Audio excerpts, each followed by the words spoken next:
Hello and welcome to another day of not gambling advice.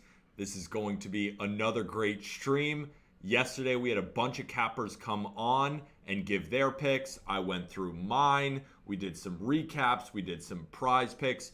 But the main point is that we go over every single game so you can win some money. But of course, it's not gambling advice, but we know the drill. So, again, just to recap, because this is a new stream, this is a competition. So it's me against all the best MLB cappers I could find. And basically, at the end of the season, we're going to tally up all the units from this stream, right? Because we don't stream on the weekends and all that kind of stuff. It's just on this stream. It's winners for you. We're going to tally up the units at the end of the season, and whoever wins gets 2 tickets to the World Series. Whoever gets second place gets a $500 cash prize.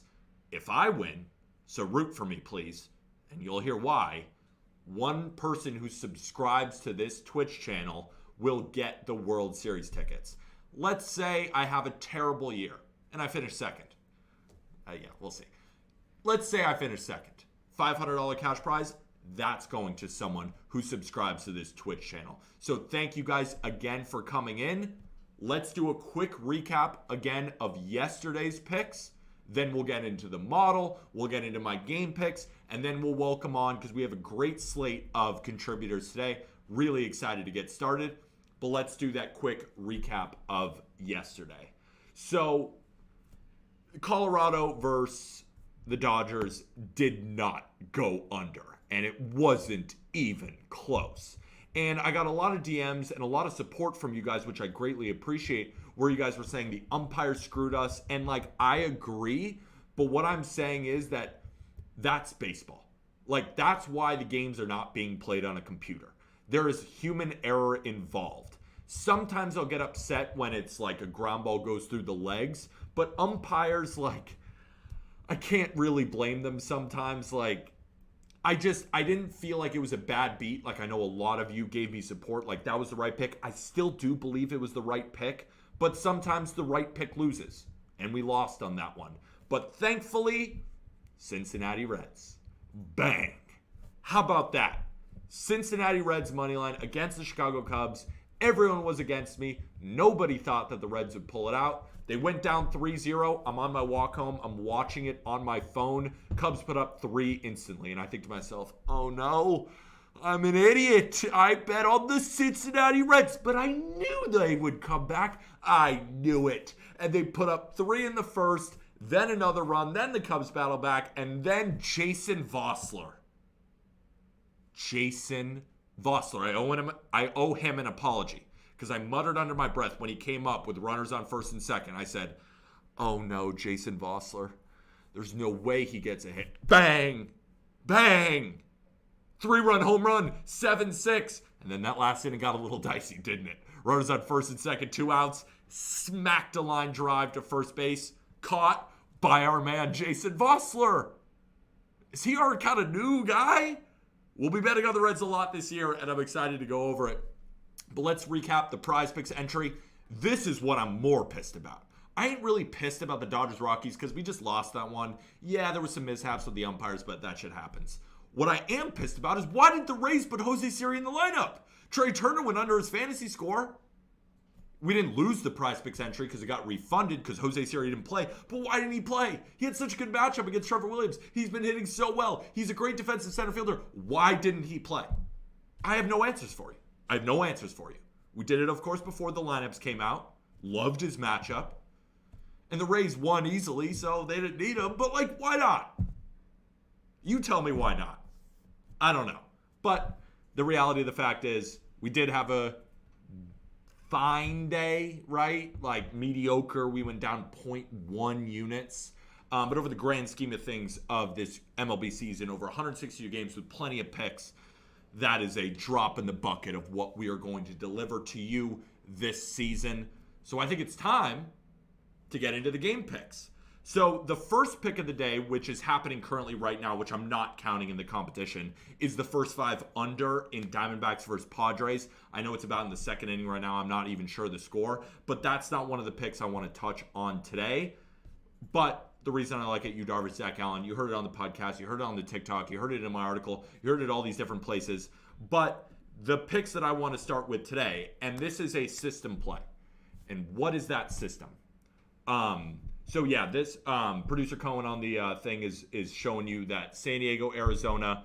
So we'll start with Pittsburgh versus Boston, and we'll wait for my system play, which is my favorite play of the day.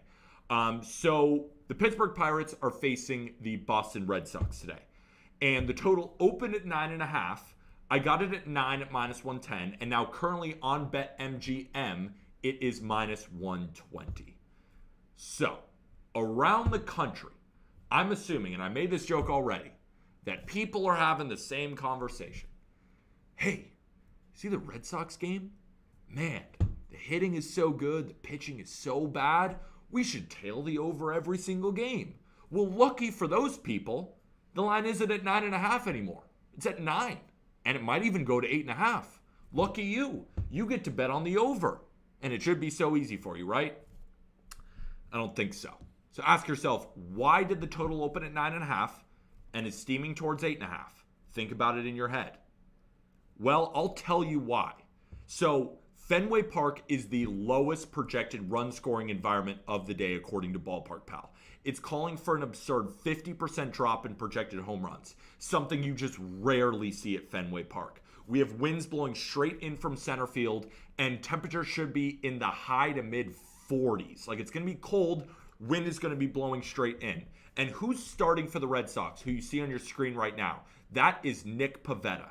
And Nick Pivetta is an average pitcher, but I think he can be above average today for a couple of reasons. First, we got to look at lines, right? In games where Nick Pivetta hasn't pitched very well, sometimes he's at 2.5 earned runs, lines going towards the over. Sometimes he's at 3.5. Today, though, 2.5 earned runs is projected for his start, but the over is +110. So look at you, right? If you love the over, bet on Nick Pivetta over 2.5 earned runs and you get +110. Come on. Let's talk about why I think he could pitch pretty well today. So Nick Pivetta, he had a 27%-ish fly ball rate last year. He's a big fly ball pitcher. Normally, let's say wind was blowing out today, right? Or the weather was great. We might not like him. But with winds blowing so hard in, with already cold temperatures, those fly balls that might have dipped over the green monster, they're outs in this game. And Nick Pivetta, against the Pirates last year, he only faced them once. 7 innings, 1 hit, 0 earned runs. 0. So that's pretty good. So against the Pirates, he's performed pretty well. And when you look at the Pirates offense, 78 WRC plus this year, ranked 24th in Major League Baseball. And WRC plus is graded out of 100. So every point below 100 is below average. Every point above is above average. So they're 78. So they're 22% worse than the league average team. It's not a very good offense. And in these type of conditions, when Nick Pivetta likes pitching in Fenway, I like him to have a pretty good start today. But it's not all him, right? Let's talk about Roansy Contreras. Roansy Contreras is a really young pitcher who I love for the Pittsburgh Pirates. And, weirdly, fly ball pitcher. 28.1% rate last year. And if he's not giving up the fly ball, he's striking you out. Has really excellent stuff. But he also has reverse splits, right? Look at this lefty right now. Bayou. He's actually been better against lefties in his entire career. 674 OPS against left-handed hitters last season versus a 743 OPS for right-handers. So why does that matter? Well, the left-handers in the Red Sox lineup have been doing a lot of the damage, right? Whether that be Alex Verdugo, Rafael Devers, Masataka Yoshida, or Tristan Casas. But the righties who we do have to be worried about are Kike Hernandez and Adam Duvall. But Kike Hernandez and Adam Duvall, yes, they've been crushing everybody so far. But we have to understand that they are predominantly, historically, better against left-handed pitching. It's soon to even out soon. So their career splits last season, all the time, they're better against lefties. And like way better. Adam Duvall, way better against lefties than righties. And he's going to face a really good pitcher. I'm telling you, and also if we're looking at Roansy Contreras' line for earned runs, 2.5, same as Pavetta, plus 105. So go ahead. You love the over, play both those plus money bets. I don't. I would not play them because I think both are going under and both are going to give us good starts today. But again, it's a full game under, so we have to look at the bullpen. The bullpen looks pretty damn good, right? The bullpen, David Bednar will be available for the Pirates, their best closer, best reliever, best player on their team outside of Brad Reynolds and Odio Cruz. And then for the Red Sox, Kenley Jansen will be available. Chris Martin will be available. A lot of guys for the Red Sox today are going to be available in the back end of that pen. So this should be a low-scoring game. I'm telling you, I've been betting on baseball for a long time now. Not 40 years, but enough to know the market, or at least think I do. If this game was being played in Pittsburgh, or if this game was being played at a time where the Red Sox hadn't started the season with 4 straight overs, this line would be at 7.5. I've seen this game before, right? Roansy Contreras, good pitcher. Pirates, bad offense. Red Sox, good offense, but Nick Pivetta against this specific team, this line should be at 7.5. And our sim, our model, which we're going to go over later, has it at 6.5 because of that weather. I think a normal line for this should be 7.5. The fact that it's 9 is just too high. Now, could we lose this bet? Of course. They just keep hitting. And we say to ourselves, you know what? Public won with the over. They won. They won again. 5th straight in a row. Do you want to be on that side or my side? Not saying there's a right side, but I am saying that I am very confident in this under 9 bet, considering the line move, considering how I think these two pitchers match up, considering the bullpens, and the lack of offense that normally comes from a team like the Pittsburgh Pirates. So we got it. Under 9, Pirates, Red Sox. Let's move to my favorite play, though, of the day, and that is the St. Louis Cardinals through the first 5 innings. I'm taking the spread. I always get questions. Peter, it's minus 145. It's minus 140. It's the spread. They have to win through the first 5. If you take a first 5 money line, more often than not, well, not more often than not. I don't even know why I said that. If they tie, it's a push if you take that first 5 money line. I think they're going to win it. And here's why. So here's the system play, right, for this game. The system, and if you've been following me, if you've been following my picks, you know I love this system, and we play it all the time, and it's winning close to a 70% rate on the season. One of my favorite systems in baseball. That system is you fade the rookie pitcher in a certain instance on the road in their first start. I made the mistake of not fading Jared Schuster against the Nationals. Nationals won that game. Another win for the system. But the reason I didn't play it, and I actually played the under, was I thought that it would be bad early, but then the Braves bullpen would come in and shut the door, and that Mackenzie Gore was going to pitch well. So I took the under. It cashed. We won the bet. But Nationals money line was plus 165 that day. So we missed that one. And I ain't missing this one. I ain't missing it. But the system makes sense, right? Because there's systems, and then there's systems that make sense. This one makes sense. Think about it. You're a rookie. You're making your first start ever in the major leagues. Tons of nerves. And you got to go into enemy territory? That's just a really bad recipe. And Braves fans are asking me, do you like Dylan Dodd, the pitcher who's for the Braves? And I say, yeah, not today. Jared Schuster, I like him as a pitching prospect. How do you pitch against the Nationals? The Nationals. Not well. And Dylan Dodd, and I had to take a sip of water because I'm about to scream about the Cardinals' offense. I think he's in for quite a rude awakening today. And I'll tell you why. So, the St. Louis Cardinals, yeah, they're pretty good at offense. They have a 167 WRC plus as a team. So remember we're talking about WRC plus, 100 is league average. They are 67% better than league average this season. But it's not just against anybody. They are so good against lefties. The number 1 team in baseball against left-handed pitching last year. A 150 WRC plus. That is crazy. Paul Goldschmidt, Arenado. I could continue. Tyler O'Neill. Juan Yepes is back.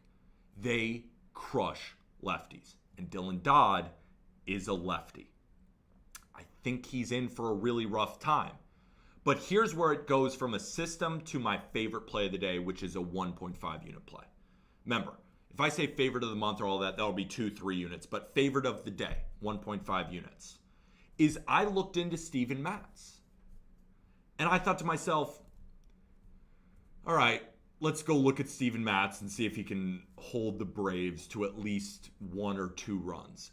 I think he pitches pretty well today. I really do.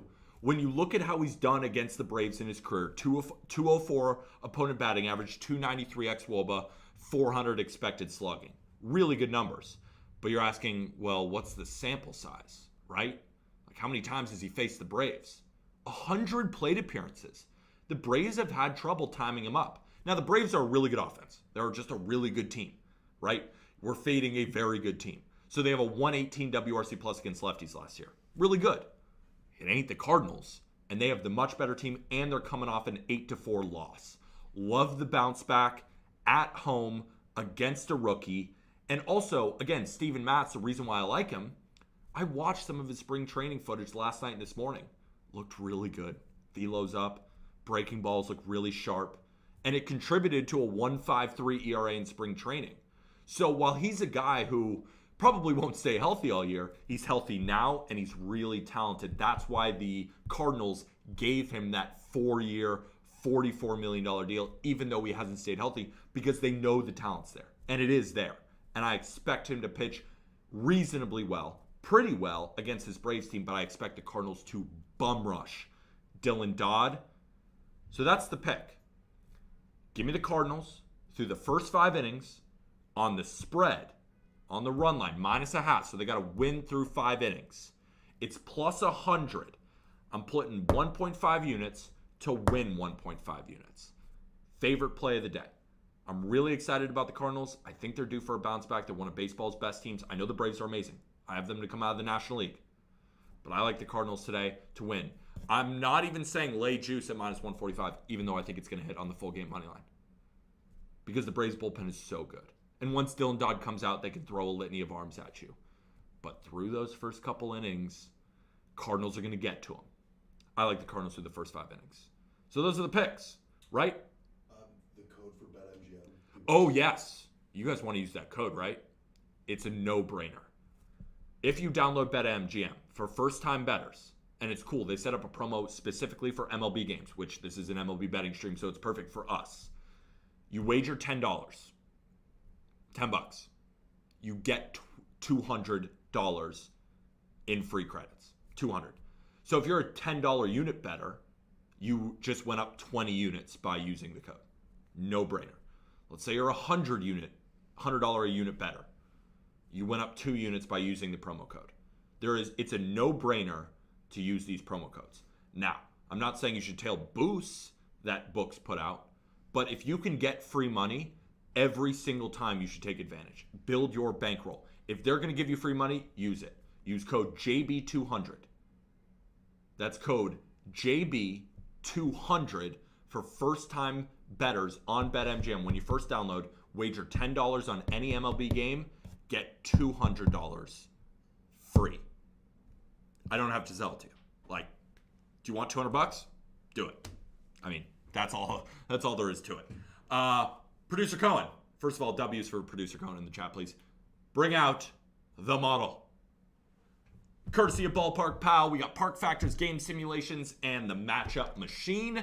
We're going to go through 3 games that I didn't pick that show value, and I'm going to tell you why I like or don't like it, because I have my picks, and if I really liked it, I would have bet on it, but I'm not betting on these 3, but I'm going to bring you through the games, because we want to talk about all the games in particular, right? Okay. So, first game up on the docket is the Tigers versus the Houston Astros. And we are seeing right now on Ballpark Pal that they like the over. And I was thinking to myself, because of course they see value in the Tigers. The model is always more than likely going to show value on the dog, because big time favorites, most notably the Astros, are always going to be overvalued by books. We know that, and we account for it. But the total is what I want to talk about because these two pitchers are incredibly interesting, right? Framber Valdez, amazing pitcher, getting tons of whiffs on that curveball. But the problem with him is no shift now, right? There's no shift when someone rolls over a ground ball through the, 3-4 hole through second base. Is that going to be caught anymore? No, with the shift, right? Is he a guy who's maybe due for some regression? We saw the Tigers' bats really show up yesterday, and the Tigers are better against lefties than they are against righties. They are putrid. They are the worst team in baseball against righties. But against lefties, they're in the top 20, right? It's not great, but they are much better of a team, right? You got Spencer Torkelson. You got Matt Vierling, who was really good yesterday. Riley Green is a guy who can hit both left and right. There's more righties. Javier Baez is another guy. So they do have the guys who can maybe get to the Astros, Framber Valdez. And then when you consider that the Astros bullpen is a little bit, they've been getting used, right? A lot of games in a row. They used a lot of their best arms yesterday. Could the Tigers give them a fight? I think they could. But at the same time, don't count out the Houston Astros and this offense against a guy like Matt Manning, who's been struggling with his command, right? That's been the big thing. And the strikeouts haven't really been there, which is something I'm concerned about Matt Manning. There are times where I like Matt Manning, maybe at home in Comerica when the wind's blowing in. At the Crawford boxes in Houston, I don't know if I really like him today. So the model is showing value on the over. The reason I'm not on it is I don't believe in the Tigers. So I just said all those things. They are better, but screw them. I don't believe in them. And with the Astros, Framber Valdez is on the mound. Yes, he might be due for regression, but it's also like, let's see it happen, right? So this is a game that maybe in June, July, when I have more data and showing value on the over, then I might be on it. But in this game, I got to see what Matt Manning looks like, right? Because he struggled a little bit in spring training. He was up and down last year, a little bit inconsistent. Maybe does he give a good start today? He could. That's why there's value on the over. The numbers say take the over. I'm a little bit nervous. So that's the first model pick of the day. Model says tons of value on the over. So consider it, right? Consider it. Not saying play it, but consider it. Also, I got your guys' chat. Worst in the league against righties, top 29 against lefties from Capwise Nick. You received a level 1 hype training mode. Thank you. Thank you, guys. I'm right here. If you ever see me looking down, I'm looking at your comments, trying to answer them. Don't bet Tigers over. Don't do it. Don't do it. That's from Logan Smith, who is a Tigers fan. Yeah, right? Sometimes, though, the model says things where we're like, wow. And then it happens. The model was very good. Remember opening day? We went over the model on this Twitch stream, and I was like, the model thinks the A's are going to beat Ohtani. And I saw the chat. You guys said throw out the model. It doesn't know what it's talking about. They won. And I'm not saying it's perfect, but it is a good starting point to point you towards some analysis, right? It makes sense. Tigers are better against lefties. Framber with no shift. Manning could struggle. Astros could go crazy. And the line's pretty low. Consider the over. Not saying you should bet it, but do some research into it because it could end up being a pretty solid play. I also, in the chat, can I get a score update on Diamondbacks versus Padres? Score update, please. All right, let's get to the next game on the model. The Philadelphia Phillies versus the New York Yankees. So, when we look at this game, the Phillies are showing a little bit of value, right? The score prediction says they should win, but when the model simulates these games over 1,000 times, it still has the Yankees winning 52.3% of the time. Phillies are 0-4. Yankees are having a great start to their season. But could this be a game where the Phillies steal? Matt Strahm, and a lot of people are like, oh, should I play Matt Strahm over strikeout? Should I play him over this, over that? He's on a pitch count, 65 pitches today. So something to consider. The Phillies bullpen will come in after him. But the reason I wanted to touch on this model is because the model loves the under. Loves the under. Apparently in New York tonight, the weather isn't supposed to be that good. I walk outside now. Weather seems fine to me. So maybe in game time in the Bronx, because of course I'm in Manhattan and maybe the Bronx weather's a little bit different. They're calling for winds blowing in, and they think Domingo Germán throws a pretty good start today, as well as Matt Strahm and the Phillies bullpen limits a lot of the damage, right? So I think to myself, is it worth it to play the under that the model really likes? Yes and no, because while the model shows value, I don't really know what we're going to get from Domingo Germán, right? He's good. Advanced data doesn't like him, but he seems to just get outs. And the Phillies offense is so due to go crazy. So due. And the Phillies bullpen, do I trust? Phillies fans, let me know. Do you trust him right now? Kimbrel? They got some good arms back there. I like Brogdon. I like Alvarado. But there's some that I just don't. So, the reason why I want to touch on this is because this is one of the model's biggest leans, is this under in Phillies Yankees. Do I like it? Not particularly. Do I think it has a good chance of hitting? Can I spin a narrative to convince you? Probably. But I have to be honest. I don't see it. This is a no play for me. I actually like that Tigers Astros over more than I like this under. Not playing either, of course, but if you had to bring a lean for me, I wouldn't lean over, I guess, in Phillies Yankees. It's a really tough one because we don't know what we're going to get from Strahm. I don't know what I'm going to get from Germán. The data hates him, but the model likes him. It's a tough one. It's a really tough one, but wanted to go over it, wanted to talk through it, wanted to let you guys know that Matt Strahm is on a pitch count, so don't be betting tons of things on Strahm. Maybe take some unders because he might go, like a lot of people are wondering, oh, should I take Matt Strahm over 1.5 earned runs? That looks amazing, right? It's the Yankees. He's on the road. It's Yankee Stadium. But he might go 3 innings, 1 run, and then you're screwed. So consider some unders, strikeouts, all that kind of stuff. So let's get to the next game on the model. Is Shane Bieber versus JP Sears. Look at that. The model likes the A's again. The model likes the A's again. Now, do I like the A's against Shane Bieber? No. But what I do know is that the Guardians historically have not performed very well against lefties. And looking at the model last year, the model really likes JP Sears. They've always have. They always make him, let's say it's JP Sears versus the Yankees, JP Sears versus the Astros, the Dodgers, any team. They give him a ton of value. And it's calling for, while the under is at, 7, 6.5. I think on BetMGM right now it's 6.5. They say the model says that the under is still a pretty solid play here, right? They think Bieber's going to shove. They think JP Sears is going to shove. And it makes sense. It makes sense because the Guardians have had issues against lefties. And you say, well, they beat up Robbie Ray. They always beat up Robbie Ray. I don't put a lot of stock into that. There's some specific lefties they know well and they crush, and Robbie Ray is one of them. JP Sears isn't.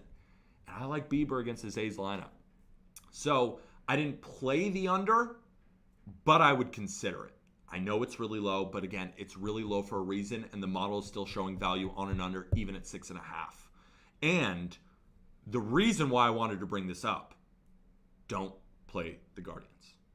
I said the same thing when the A's were playing the Angels with Ohtani. And I said, do not, under any circumstances, play the Angels. You don't have to play the A's, but you can use the model to your advantage. If you're just throwing Guardians in a parlay because you see Bieber against some no-name that you don't know, be wary, okay? I would not play the Guardians. Consider the A's, right? It's hard to make a baseball argument surrounding it, but there are some things that would point to an A's win today. Remember, the A's got to win 62 games this year. Maybe today is one of them. Don't think so. I'm not betting on it, but consider it. The main point is value on the under and take a good hard look at the A's and do not play the Guardians. They might win. I might look like a fool, but I'm trusting the numbers. And over a stretch, over a long season, 162 games, 12, 15 games a day, the numbers win out. And the numbers say, take the A's, fade the Guardians. Maybe an A's plus 1.5 play, right? You could work around it a lot.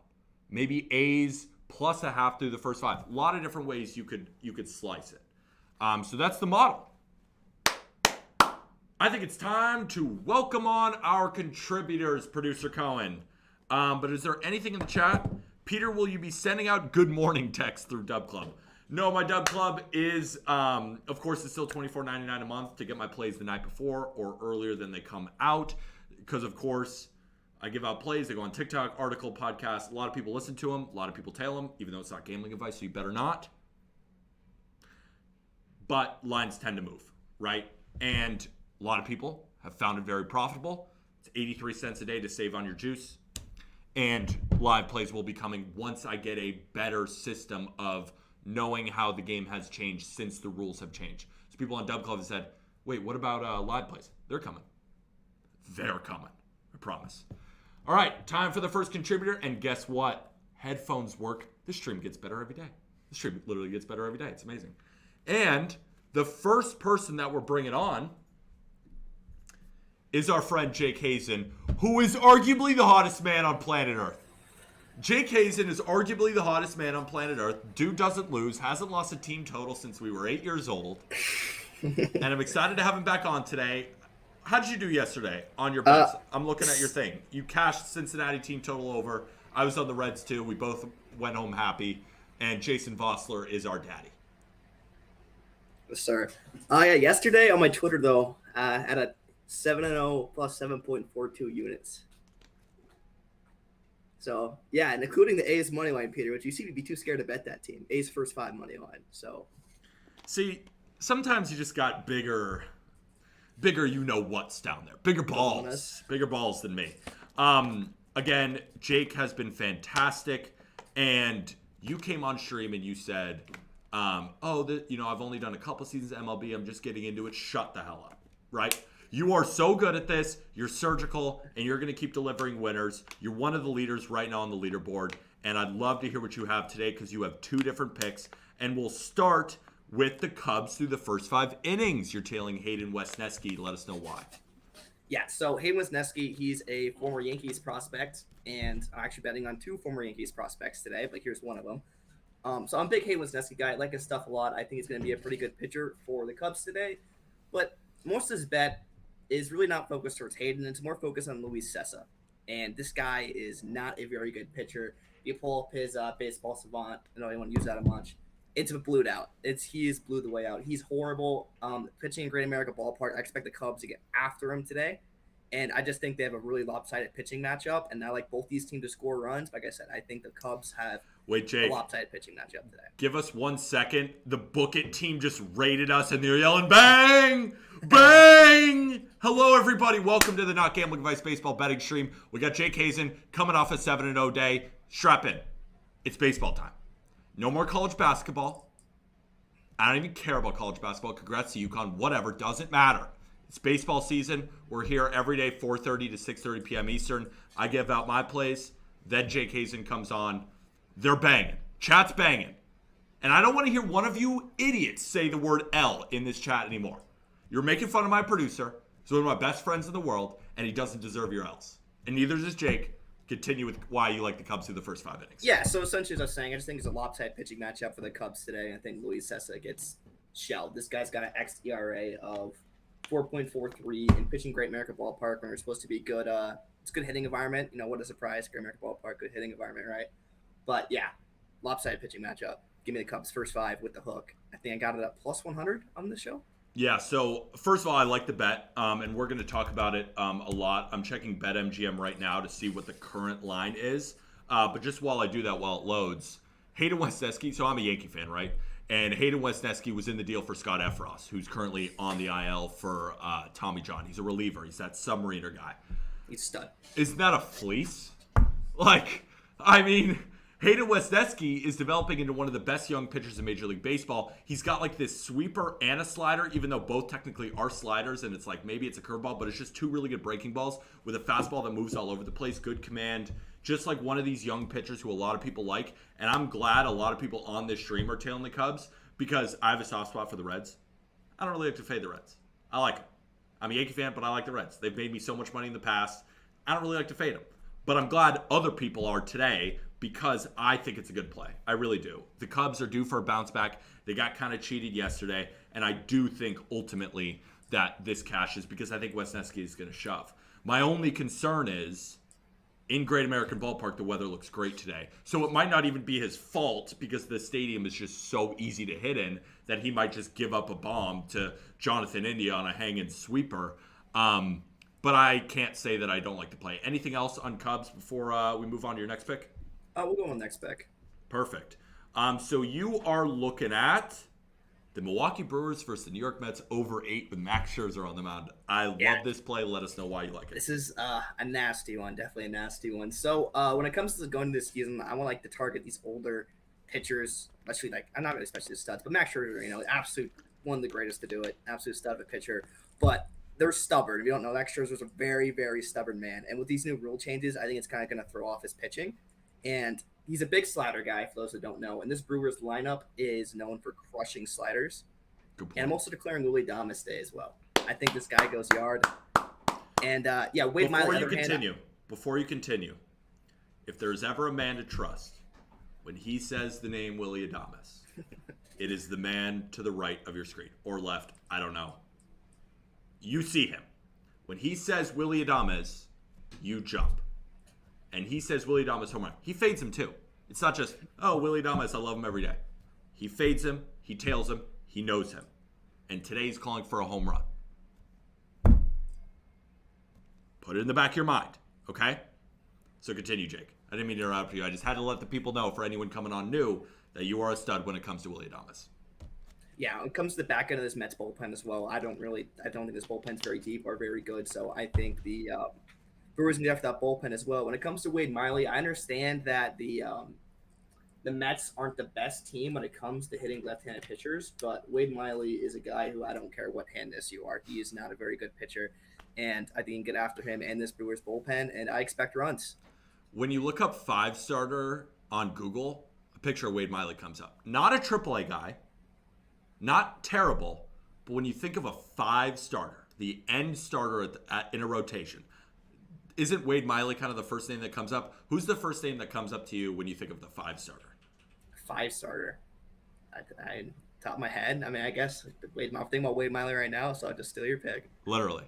All right, Jake. So you are on the Cubs through the first 5 innings, and you're on the Brewers versus the Mets over 8. Again, let people know where they can find you on social media. Jake MLB 31, but I'm pretty sure I got another pick pegged in here, though. Oh, you do? Does he have another pick in here? Yeah, it's the other Yankees prospect. What game? Apologies. The A's. We're betting the A's today. Oh, we only had 2 picks registered for you. I put it in the Discord. Then it's our fault. We'll track for you. But we don't have a graphic for you. But just talk about the A's. We'll track it for you. This is an official pick. We just don't have a graphic. That's on us, not on Jake. Blame me. You could say L. Peter. Come on, Peter. W. Jake. Yep. Continue. We're good. So, we're going with the Athletics first 5 money line. We're going back to the wagon. Last night, I told my dub club that the A's are going to win this series. And they somehow melted last night. Had the first 5 money line, though, so didn't have to sweat too much out. But look at this JP Sears guy, right? Not many people know who this is. He was involved in the Frankie Montas trade, correct? Yep. That was another fleece. Yeah, and Ken Waldichuk was also in that deal. Yeah, but you look at this guy. His first round season, he started off really hot. Didn't play many innings. I believe he only had the pre-All-Star break, 19 innings pitched, 1.42 ERA. Very formidable. You look at the post-All-Star break, he had a 4.69 ERA. But you look at the game logs, his stats are pretty deceiving. So against a Texas Ranger squad who is known for crushing left-handed pitchers, which JP Sears is, he gave up 5 earned runs. So that's a big hit to his ERA, limited starts. And then he got blown up against the Mets for 6 runs. And then that was his only 2 rough starts. Everything else, he looked great.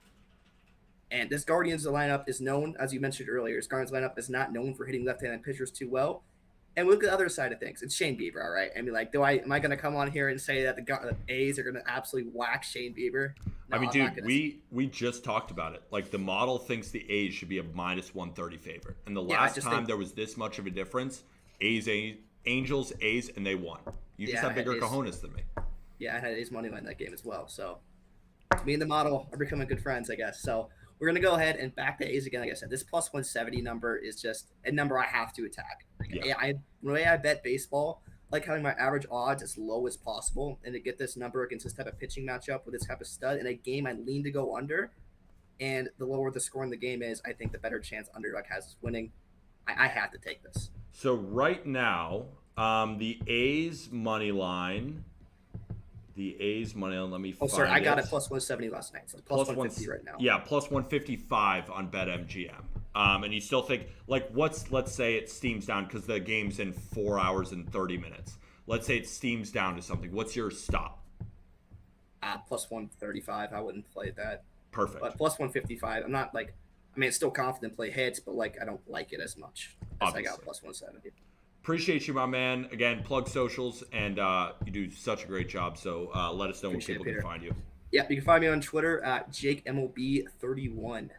So, yeah, again, appreciate me on, Peter. Appreciate you, my man. And I think Nelson Cruz just hit a home run.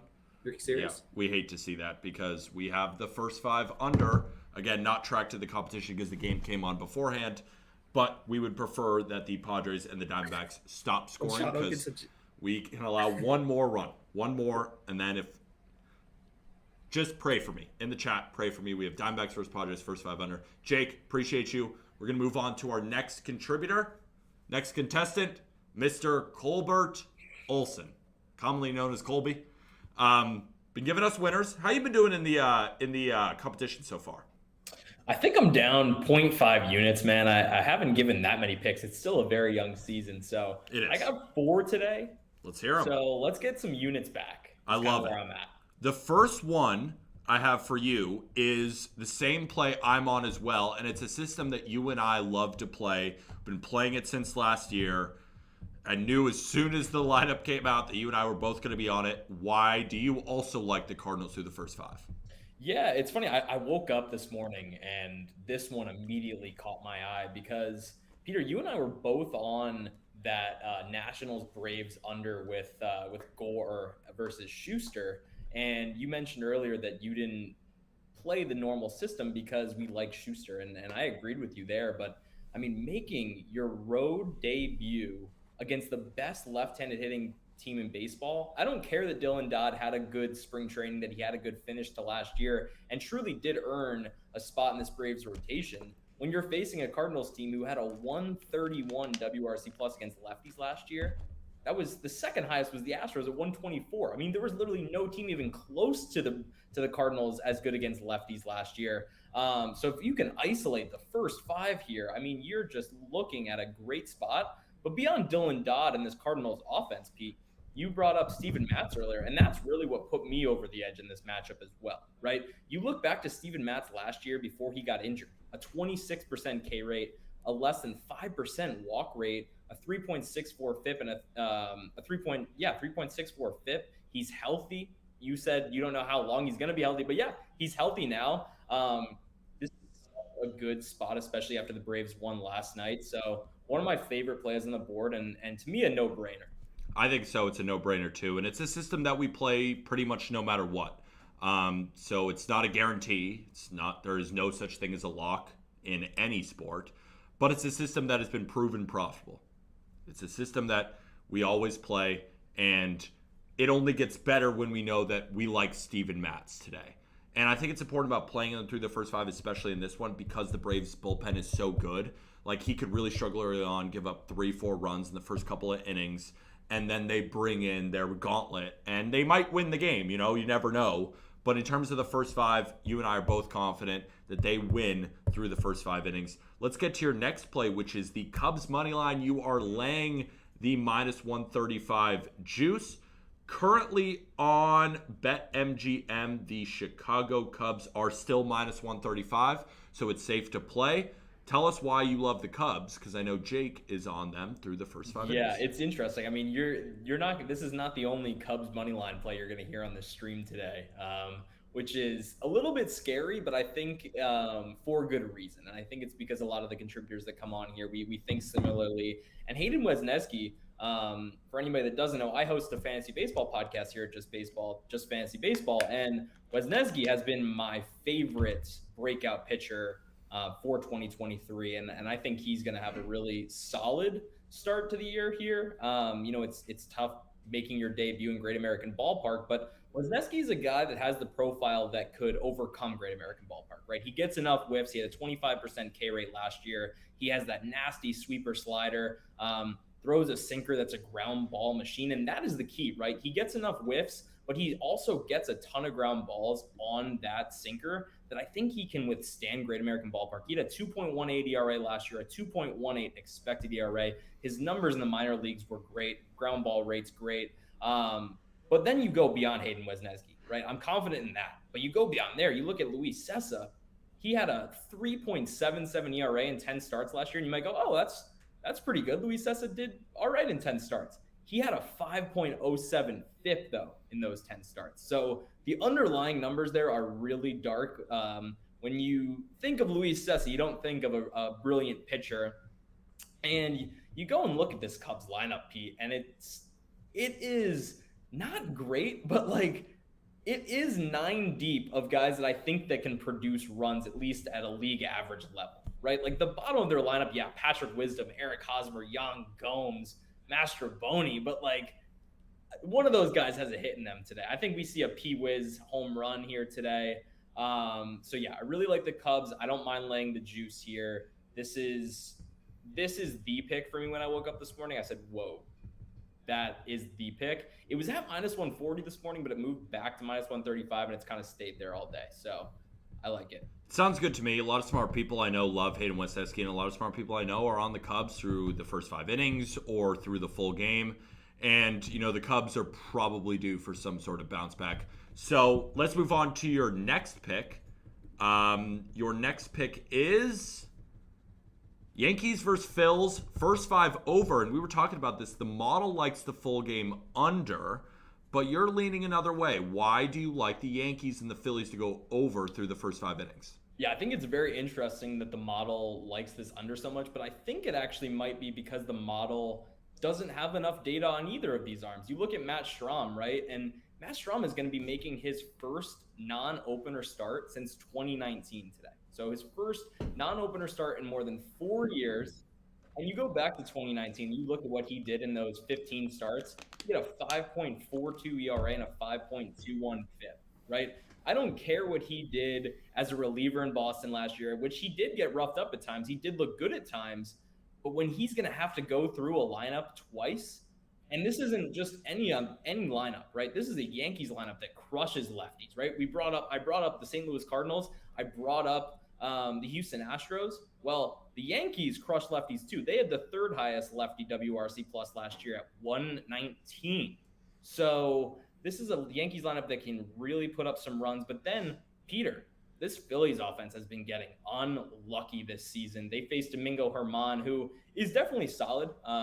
Had all expected stats in the high 3s last year, an ERA right around there. I think he's a solid pitcher, but when you look at this Phillies offense, they're really due for a breakout. They've been hitting the ball hard. They have the 10th highest hard hit rate in baseball so far this year. It's kind of the perfect spot for them to put up some runs against Germán. So I really like this over through the first 5 because I can isolate these pitchers. But I also think both these teams can come out hot tonight in New York, and especially before it gets colder later tonight. I love it, man. And I lean towards the over too. I thought it was a pretty smart play. The way the model hates it, I think the model, what I've seen over the past few seasons, really likes Domingo Germán. And I've noticed that. Like, I'm just like, I don't get it. I don't like him. So I think this is one of the plays where the model is kind of off, and I think it's a pretty solid play. It's obviously kind of high, but Matt Strahm, like, let's say Domingo Germán pitches well. The Yankees could, I don't think Domingo Germán is going 5 innings of shutout baseball. I think he's got 1 or 2 in him, and the Yankees could just unload on Matt Strahm. So your next pick is the Tampa Bay Rays versus the Washington Nationals, first 5 over 4.5, which is one of your plays that has been kind of getting juiced, dude, right? Like crazy. Yeah. So let's talk about it. So right now, when we look at this, let's look at what it is right now. That minus 145, I just looked. It's at 5. It's at 5 on BetMGM at minus 115 to go over. Yep. So pitch the play and then end the pitch with if you would play 5. Yeah, I mean, this one's crazy, Pete, because I got this one this morning. Nationals raised first 5 over 4.5 at -120. Over 4.5 is now at -145. It is really rare that you see movement like this. So you have Josh Fleming taking on Chad Kuhl, two mediocre pitchers at best. Josh Fleming's career as a starter, he has a 5.77 ERA and a 4.56 FIP. Chad Kuhl last year had a 5.72 ERA. So these two guys going out there are not going to be getting the job done. The Nationals offense is nothing special, but I feel like Josh Fleming is the type of pitcher that they can put up at least 2 runs against, maybe 3, and I'm expecting the Rays to be all over Chad Kuhl, right? You have some righty mashers in this lineup. Brandon Lau is back. He had a 161 WRC plus against righties in 2021. Josh Lowe is also in the lineup tonight. He's a guy that had a 111 WRC plus against righties last year and has started the season really, really hot. He was a former top prospect. So I like this Rays offense to put up runs as is, but I think the Nationals can at least hang 2 to 3 on Chad Kuhl here. I mean, on Josh Fleming, that is. Another tidbit here, Joey Meneses had a 201 WRC plus against lefties last year. So he is a freak show against lefties. He might be worth some sort of prop in this game because I think we both kind of agree. The Rays, this start should be going to a Tyler Glasnow, right? Or Shane Baz or Taj Bradley. But instead it's going to Fleming, and he probably won't pitch that long, and then you got a weird... But it's the Rays... in this matchup when they're facing a guy like Chad Kuhl. Chad Kuhl was a guy where I'd be yes, I'll take the Braves -1.5 through the first 5 innings against him because he is just not very good. I could see if basically what you're hoping for is the Nationals, in my opinion, score 1 off Fleming because I think Chad Kuhl is going to do most of the stuff for you. I personally think even a look at, the Rays through the first 5 innings on the money line, I think is a very solid play. Weirdly, the model kind of leans towards the Nationals in just sense they think the Rays are a little bit overvalued based on the starting pitching matchup. But I think it goes over. I think it's a good play. Would you play it at 5? That is the million-dollar question. It is really tough because I would have played it about an hour ago. I actually checked, and it was at over 4.5 at -135. I would have stomached that. I would have laid the -135 juice. Now at -145, it's getting a little dicey. I think I would play it as a half unit play at that -145. So to win a half unit. But I'm saying, so for example, let's say, so if the posted line right now is 5, you could play those other totals. Would you rather lay juice a -145 at 4.5 or play 5 at -115? I think I'd rather lay the juice. Okay, yeah, that's 4.5. Perfect. Thank you, my man. Appreciate you. You got your 4 plays. Again, let people know where they can find you. Appreciate it, man. You can find me on Twitter, Colby_Olson. That's OLSON 3 on Twitter. Thank you as always, Pete. Let's win some games. Let's win some games. Chat, I don't have the game pulled up in front of me. The Padres versus the Diamondbacks. I know we're sweating that out profusely right now. Please tell me Yu Darvish is carving. I will check the chat before we welcome on. Classic you, what the... Oh, no. What did he do? What did he do? Geraldo Perdomo? Oh, he got hit by a pitch? Oh, I thought he hit a triple or something. But keep me updated in the chat. We're going to keep following this game. But in the meantime, we got California Wager hopping on. Tough loss yesterday with the Red Sox for California Wager. It was his first loss on stream, so I'm not really going to hold it against him because he's fantastic. He is killing the game in KBO, in the MPB, and he's still positive in this contest. Mr. Craig, you were due to lose 1 time over the full season, and you got it out of the way early, and you're still positive, and you're killing it in KBO. Would love to hear about your picks today.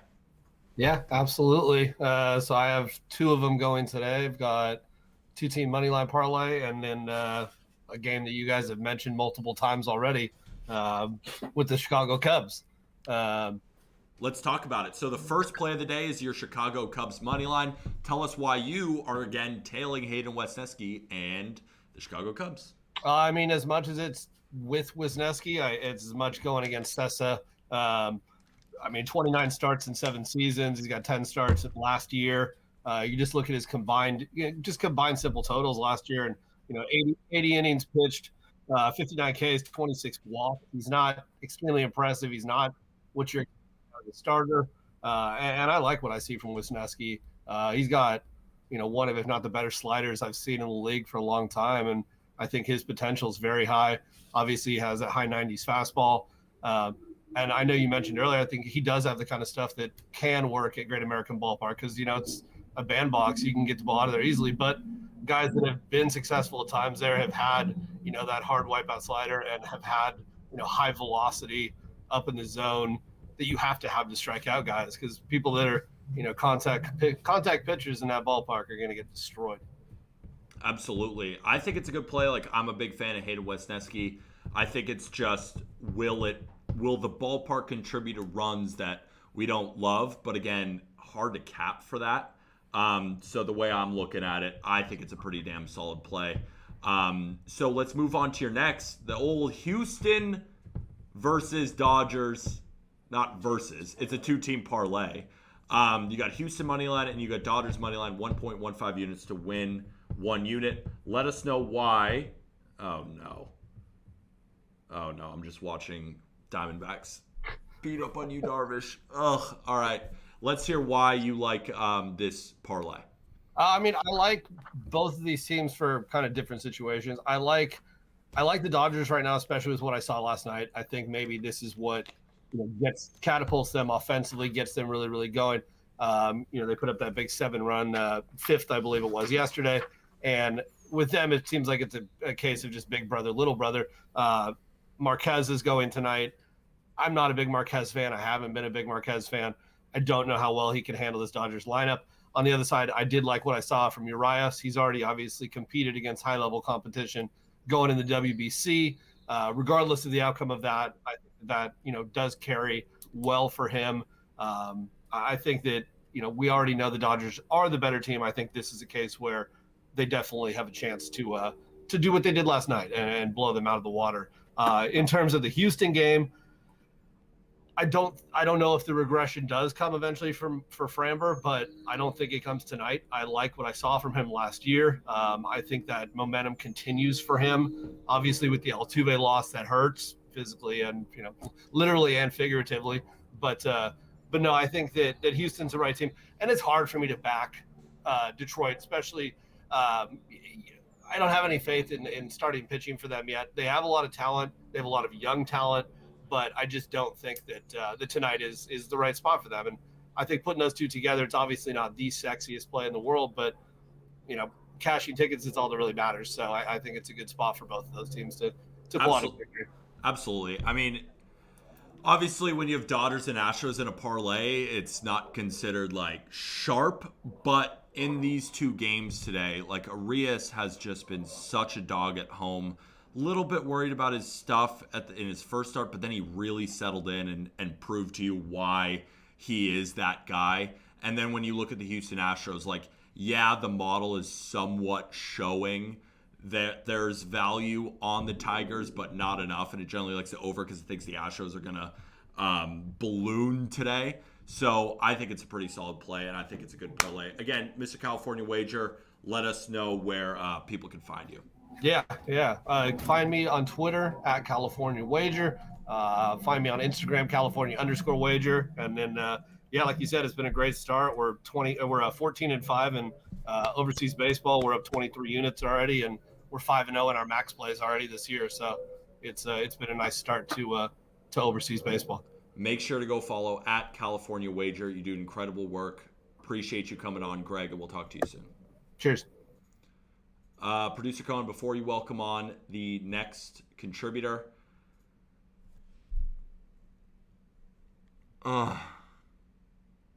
Cake. Oh, that was so tough. Damn. You hate to see that. You hate to see the Diamondbacks put up that run and it ended up going the first 5 over. I didn't like it. I don't like losing. But we got 2 more main plays today. Of course, apologies for the loss. We'll get back at it. We got 2 more game picks today that I like even better. We lost. Stand in front of it. We lost. But I'm excited for today's picks. Later on today, we're going to win that back. Let's have a good day today. Let's welcome on the next contributor, Mr. Krabs. Mr. Krabs, how are you, my friend? Pete. What's going on? Chin up, Pete. Chin up. Chin up. Can't win them all. Chin up. Can't win them all. I'm excited You for did? I'm excited for we got 2 more picks tonight. We got a Yeah. 1.5 unit play. We got Pirates, Red Sox under, which is right up your alley. I'm excited for tonight. Losses happen. Did you just say Pirates, Red Sox under? I did. Okay. Because that's already on my list, and I think it's probably just been moved to the top. There we go. Good. That's probably just what I needed to get me over the edge. And Let's- chat, I'm pretty blown as well. I had Nelson Cruz hit a home run at plus $1 million, and Peter wouldn't let me put it in for the contest because it was an early game. It's an early game. Good job, though. You cashed it. You gave it to your followers. No, Obviously, definitely not bet that. Okay. You're on the right note, though. You're feeling good. Uh-huh. We're talking baseball. Let's get to your first play, which is the Rockies. Yeah, I know. Our guy California Wager, not a big German Marquez guy. That's okay. I am. So You already got that's one. and the graphic is slightly messed up. It's 2 minuses, which is plus 1.5. Messed up a little bit, but you have Rockies Okay. plus 1.5 for 1 unit plus 105. Let us know why. Yes, sir. I like German Marquez. I think he looked pretty darn good in that first start. We know he's a brutal pitcher in that first inning, so if he can just get out of that first inning against the top of the Dodgers order, which is way easier said than done. Would not be surprised if they got a run there early, but I still like the Rockies' chances. Look, German, he has pretty darn good numbers against the Dodgers overall, besides 2 dudes, David Peralta and Jason Hayward, who combine their age, they're at 100s. Who knows if both these guys are even playing tonight. Everybody else, mid numbers, smaller sample size for the most part. But I'm not worried. I'm not worried about the Dodgers going against Domingo German. And I'll tell you what, you bring up Urias not looking too hot in that last game. I didn't think he looked too great. I'll be honest with you. And you know who does look great against Urias? Chris Bryant. Who loves facing lefties. We know that. Okay, and this kind of ties into the next play. Chris Bryant, yes, he's been on a tear to start the season. Yes, he's finally healthy and had an off season where he could actually work out and not be, healing, which is huge. This guy is 9 for 24 with a bomb against Urias. He is a great hitter against left-handed pitching, career 300 hitter against lefties. I think this is a matchup made in heaven. I think Chris Bryant stays hot and goes over his fantasy score today, helping the Rockies cover this game, keeping it close. I think it'll be like a 3-2 type game. Nasty, low-scoring Dodgers-Rockies game. So we're looking at 2 individual plays. We got the Rockies plus 1.5 at plus 105 for 1 unit, and we have this prize picks entry. You talked about Chris Bryant already. Why do you like Brandon Lau? Yeah. Besides Javon absolutely going bonkers for his Rays guy, which automatically piques my interest. Love that he's hitting at the bottom of that lineup. Love that he likes hitting sinkers. Lefty-righty matchup with Chad Kuhl on the bump, who, even though he's my Nationals starting pitcher tonight, he sucks. Yeah, and not he's very probably good. going to give up some runs, and they could come early like they always do for the Rays. I love the sinker ball that Chad Kuhl throws. It's literally a meatball. We know Brandon Lau likes hitting those sinkers. It's a matchup made in heaven. He has the shortest odds to hit a home run or some shit today. Wild, probably for good reason. And he went 0 for 5 in the last game, and they put him up on prize picks. I don't really know what's going on. I'm backing him to score a run at the bottom of that, or at the top of that order against Chad Kuhl, who is atrocious. Scoring a run. I like that play. This is a good entry. And I think the Rockies, both you and California Wager can still win, right? Dodgers win by 1. You cash. He cashes. There we go. Let's go into your 100%. second play. These are your 2 plays of the day. Mm-hmm. Wow. 2 plays. I had the Padres, all jokes aside earlier, but it was an early start. There you go. Good job, Mr. Krabs. Again, anyone who's new, maybe isn't familiar with your stuff, even though that'd be insane, let people know where they can find you. Yeah, at Krabs with the K _bets on Twitter, all the socials. All right, we run a stream before this one every day during the week, 12:30 to 2 p.m. Eastern, then Trent stream afterwards. Shout out the Bucket Squad in here from the Raid. What's up, boys? Thanks for chilling. Thanks for supporting the new stream on here and the Just Baseball boys who are killing it. Thank you, my friend. We'll see you soon. Sir. Hopefully see you Yeah. tomorrow. 100%. I'll catch you. All right, my guy. Good luck on your plays. Welcome on the next contributor. Who we got coming on next? We got We got Tomas Romo, the hottest man on stream. The hottest man on stream. I'm lucky. I was on the Reds yesterday. He was on the Cubs. We went to war, and this time we're going to war again. I won the first round. You might win the second. I want to hear you break down the Pirates versus the Red Sox over. But your first play, producer Cohen, his first play of the day, what are we looking at? We're looking at the Boston Red Sox versus the Pittsburgh Pirates over. Let us know why you like over 9 runs. Well, first off, Peter, we're going head to head again on this play. I saw it this morning. We both had our plays tweeted out. I said, "Yep, me and Peter, here we go." First off, looking at this game, I look at the team's pitching without a doubt. Pittsburgh has a team ERA 4.76. Boston is well over 7. And this is one of those games where I'm not going to overthink it. I understand that there's a lot of people saying, "Oh, this game's under," because Boston's continued to catch these overs. But the bottom line, the Red Sox offense can score runs, but they cannot pitch to save their life. It doesn't matter who is on the mound. They haven't been able to figure it out. And if you flip it over and look at this Pittsburgh team, they weren't really scoring runs until they showed up to Boston yesterday. I understand it was just one game, but this is a great matchup, in my opinion, when I look at this Boston team. They have a lot of solid hitters, and I think this is a game where Rafael Devers has himself a day. I almost threw it in a prize pick. I really thought about it, but I like this matchup going against Contreras. He faced this lineup last year in August. He gave up 4 runs, and I look at the over 9. I know there's been some playback down since open at 9.5, but give me the over. It's gonna let's keep the train rolling. It happened 4 times. Let's make it happen a 5th time. Why not? So for anyone who came in the stream late, maybe the book it was Sports Raid, the reason I liked it is you're right. As a team, both of these teams have not pitched very well. You said it yourself. The ERAs are reflective of teams who've been giving up a ton of runs. But the wind is blowing in really aggressively for 2 fly ball pitchers who use that to their advantage, and the bullpens are at least good to go today. And I think to myself, how much longer will this overstreak ends?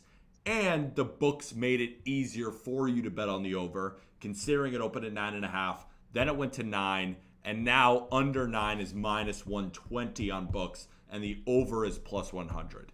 That's why I'm on the under. But again, why we're at war and why that you're hot is starting off the season, and tell me if I'm wrong, you're just playing the teams that tend to win. Like, you're not overthinking it, and you're just playing good bets, and they're hitting. Like, that's why I said you're the hottest person on the stream. On stream, I think you're doing obviously very well. But even at your other picks that haven't been included on streams, whether it be the weekend because we just had it, you're 17-4 or 19-4 or something nuts like that. Yep. So I hate going against you, but I secretly love it because we're in a competition and it's fun. So that's where I'm at. There we go. And I think another aspect of it too is you mentioned like looking at these teams. I mean, you can see some of the other plays that I have, but it's the first 2 weeks of the season. I think there's a lot of time that, there's that overthinking comes ahead of like, oh, why is this team favored against this pitcher or over, under, whatever it may be. It's first 2 weeks. Everyone's out there trying to win, trying to get that beginning lead to start off the season. And so I'm not going to overthink it, and that's why I'm going with the over. I like it, my man. Let's I don't like it, but I like that you came on and pitched it, and I think it makes sense. Let's go on to your next play of the day, which is, again, the Cubs money line. Very popular play here on stream. A lot of people have broken down why they like Hayden Wesneski, but why do you like the Cubs today? I like the Cubs because of Hayden Wesneski, and I think everyone has said it, and everyone's pretty much chimed in my own analysis to it. I mean, this is a guy who has one of the best sliders, I think, in all of baseball, and he's going to put it to a test this year. And it's funny because you said it yesterday that the Reds have been kind of your favorite bad team to bet on. They've been the same way for me. I've bet on them twice last week. They went 2-0 when I bet them. But this is a Cubs bounce back spot. I think also, too, when you look at Sessa, who's pitching for the Reds, he's got a 4.0 career ERA against the Cubs. And I just see that this is an opportunity for those lefty bats that we talked about, guys like Cody Bellinger and Ian Happ, to have a solid day. We saw what Bellinger did yesterday. He went yard. And I just really think Wesneski is going to keep this game close enough for the Cubs to probably get, maybe 4 to 5 runs, hopefully off of Sessa. And I think that Cubs bullpen has been, I haven't said they've been great, but I think they got some arms in there that could definitely close this game out in the later innings. So a lot of people have been wondering, because there's multiple different plays on the Cubs in this stream. There's Cubs Right. money line and there's Cubs first 5. You like Hayden Wesneski. You don't like Luis Sessa. Why, like when you're capping, and I trust your opinion, when you're capping, what led you to the money line over the first 5? I'm just curious. Right. And I think we had the same conversation yesterday with the Yankees game. Yeah. But Which looking at cash? this- Which cash, by the way, you It killed it. did. Yeah. And so when I look at this game, right, I thought about the first 5 because I sat there and said, oh, Wisniewski, here we go, first 5, right? I think the only thing that stopped me from doing it is because of Sessa, actually. He hasn't really been a full-time starter for this Reds team. He's been coming out of the bullpen here and there and getting the spot starts here and there. And for me personally, I go, I like Wisniewski, don't get me wrong, but if Sessa goes out there and we got ourselves a 1-1, 2-0 ball game, I don't really like my odds in that way of the first 5, rather give him the full game, because I'm just going to think even if Sessa does pitch well and he goes to maybe the 3rd time or maybe the 2nd time through this Cubs lineup, that's when I really think they're going to start to figure him out. And I think that's what gives me the lean more towards Wisniewski, because I feel like he goes at least 5 to 6 innings today. And another thing to help your case, too, we saw a lot of Keegan Thompson yesterday, right? We didn't see a lot of other Cubs relievers.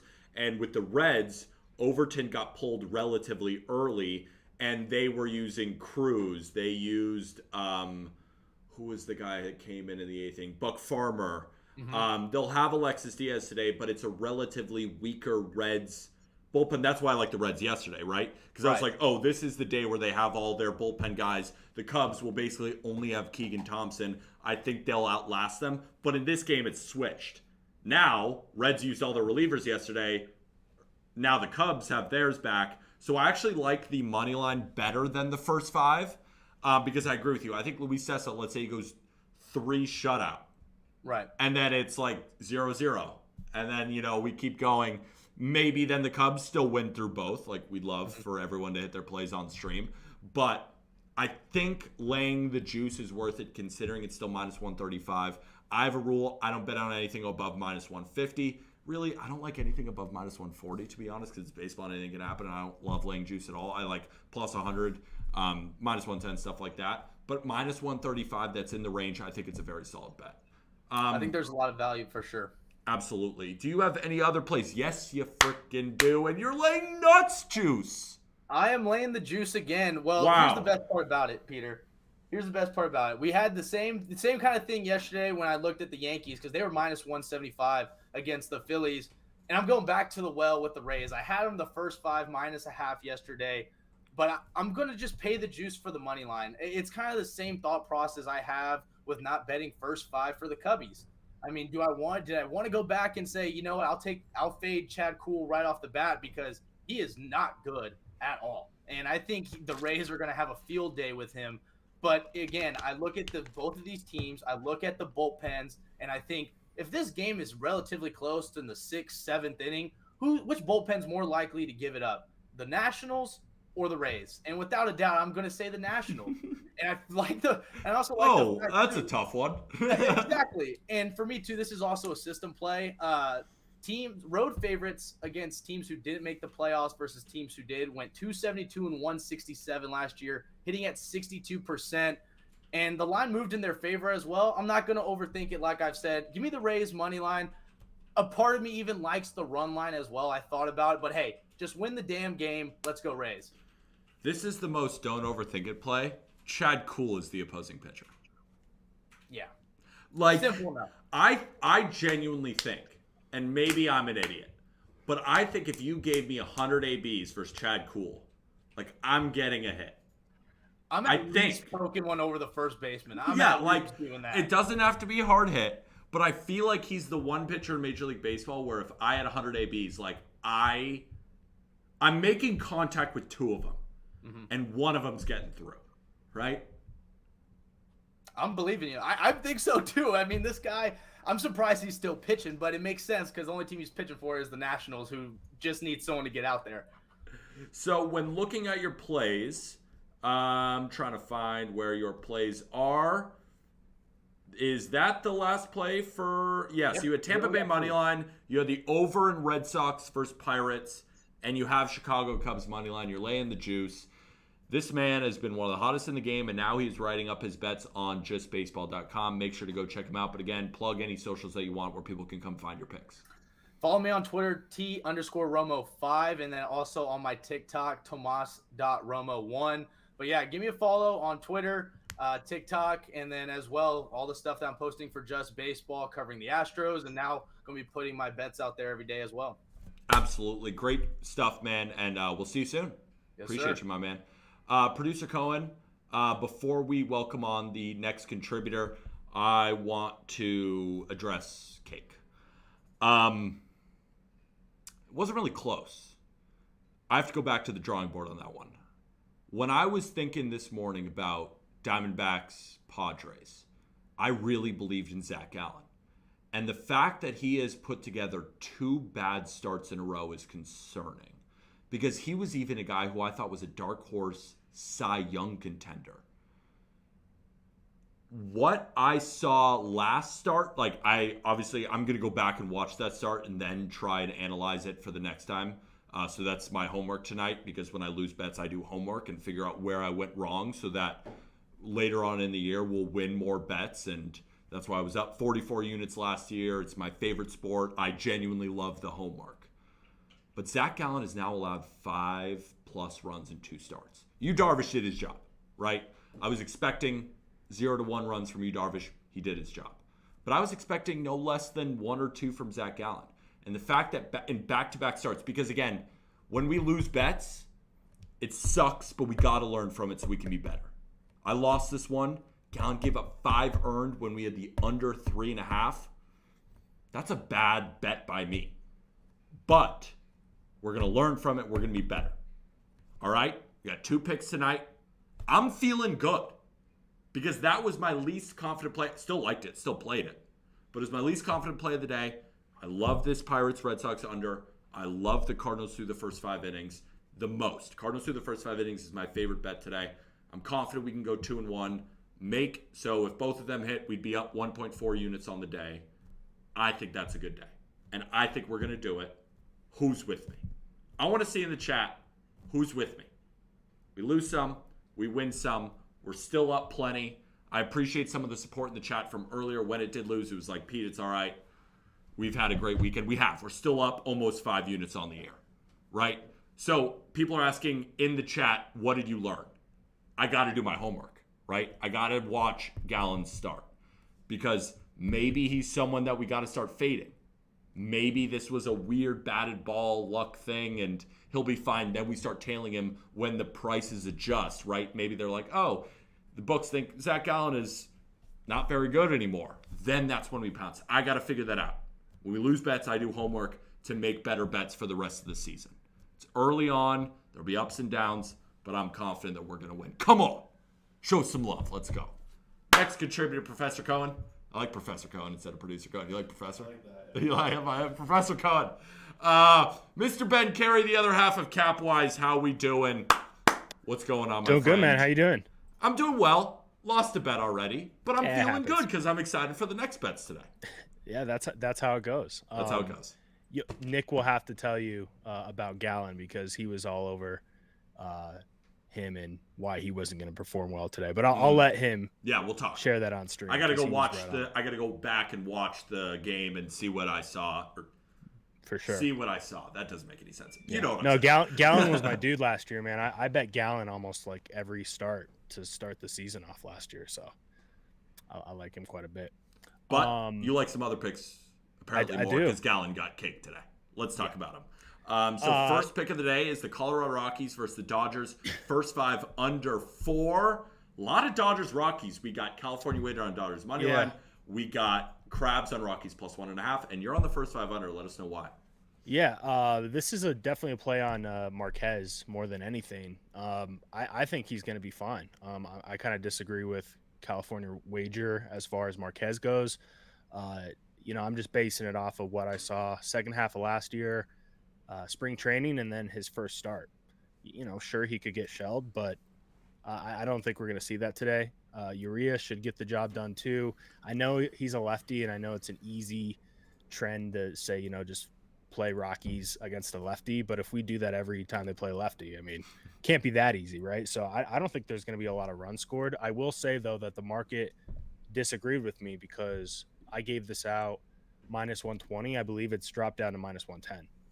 So we'll see. Transparency. Transparency. That's what this is about, right? We're all trying to win together. It's us. Yeah, and against the please books. mark me down for -120. I think it's only fair. We can't. We got go you. back and we got you, back and and it's gonna hit anyway. But yes, what I'm thinking about too is when California Wager was talking about Marquez, he's right in the sense of his total package, right? When you look at home road, but on the road, this dude is nails, and he's been nails against the Dodgers on the road. Sometimes at home, he gets literally annihilated. It's Pitcher's Park too, right? Pitcher's Park, Dodger Stadium, not great weather. Not like last. I don't know if you saw the weather last time we were watching the Rockies game. You see the wind blowing in, like their jerseys getting crushed. Over still hit, lost that one, so good for me. But in this matchup, German Marquez in a Pitcher's Park against a team that he knows, and he's a 3 ERA guy on the road versus a 5 ERA guy at home. And then you have Julio Urias against this Rockies offense. I think it's a pretty damn good play. Anything else on this before we move on to your next one? No, I think that's about it. Hopefully Marquez shoves, but if this loses, it's probably going to be because of Marquez. So we'll see. There you go. So maybe consider, let's say, and this is what, we think of these things on the fly, like when we're going through our analysis. Consider Dodgers' first 5 innings, right? Because you're really confident in Urias throwing well today. And it's like maybe Marquez pitches well, or you stayed away from that. Yeah, the only reason I stayed away is just because of how heavily juiced it was, but I definitely considered it. Or you could play a spread too, but in 5 innings, I typically don't like to play the spread in the first 5. I mean, I will sometimes, but I could be wrong, and then the Rockies do have that continued success, and maybe Chris Bryant hits a home run like Krabs was saying. And just so people know, oh my. The Dodgers through the first 5 innings are -1.5 at +110. Yeah, I don't know if that's actionable. Yeah. No, I mean, you could still find edges sometimes with those -1.5. I took one last year. I took one last year and it smacked. It was Spencer Strider versus Chad Kuhl. No. There's times like I'll play them. Like you'll get some Astros games where they're playing, the A's maybe. You'll see it a few times. Atta baby, man. Let's move on to your next play. What do we got? Toronto versus Kansas City over 9.5. Currently, so kind of similar to what we did with Colby, because Colby took the over 4.5 and it went to 5. Yeah. Give your pitch. Now it's at 10. Kind of end the pitch with if you play at 10. Yeah, I'll keep it pretty simple. So 9.5, I locked it in at 2 units, and I rarely go over a unit. So this is pretty significant for me. At a unit, play it at 10 for a unit. That's the easiest way to break this one down. A lot of things at play here. The splits support this quite a bit. Kikuchi was terrible on the road last year. His home and away splits, batting average, OPS, on-base percentage, just absolutely terrible home and away. And then same against righties versus lefties. This Kansas City lineup is pretty heavily stacked. I think we have either 6 or 7 right-handed batters in this lineup. So the Royals are definitely playing into that with this lineup. And I think we have a 20-mile-per-hour wind blowing out too as well. We also have some low pressure. The only thing I'm worried about is there is some rain expected, which would suck if this got rained out. But if the game does play, I think we're going to see a lot of runs. And then also Bubich, he has not been good either. He's probably going to give up some hits and some runs too as well. You just have 2 guys who give up a lot of contact, and I think there's going to be a lot of runs scored. Fantastic, man. I was definitely looking at playing this, and I missed the boat because I saw it at 9.5. I went in to do my research and to send it out the night before, 10. Yeah, I had a feeling it was going to move. That when everyone sees the wind, like people are going to start playing it. So and I've been good on those totals. Yeah, absolutely. I've been good on those totals where the line drops due to weather and stuff. But that one, I didn't get it in time, and I was like 10. Like, I like it, don't love it as much because to get 11 for that bet to hit. Like, I still think it's got a lot of push potential at 10 because I do think it's going to be between 9-2. Like, I don't think you're going to get screwed on like a 4-2 game. I can't see that, because I think the don't Blue think Jays so. could legit get this up by themselves. Yeah. If I saw under that, like under like 7 runs, I would be shocked. There are some times where there are high totals, like in Rockies games at Coors, and it doesn't completely shock me. But if this one went way under, I would be shocked. I agree. Professor Cohen. If he has one person they want to know to hit a home run in the Blue Jays game, who is it? Oh, one person hit a home run in the Blue Jays game. You don't have to bet it, but just like who you like. That's a good question. Man, I looked at more of the splits against Kikuchi, but I mean, I would probably go with Vlad. I think I saw a few people on Vlad, and then also maybe Javon can help me out coming on stream next too. I bet he has someone who he thinks could hit a bomb. Let me give you one. I think Sal Perez takes one deep today. I haven't looked at the lines. I don't know what it is. But against a guy like Kikuchi, that kind of feels like it's up Sal's alley. I don't know if he actually does it, but for the sake of the argument, for the sake of the question, give me Sal. Because we need the Royals to score too. Like, we love the Blue Jays in this matchup against Bubich, but like, I mean, Kikuchi looked great in spring, but like, I mean, we saw what he did last year. He's due. He's due for one. Good splits, good matchup. He'll be swinging for the fences.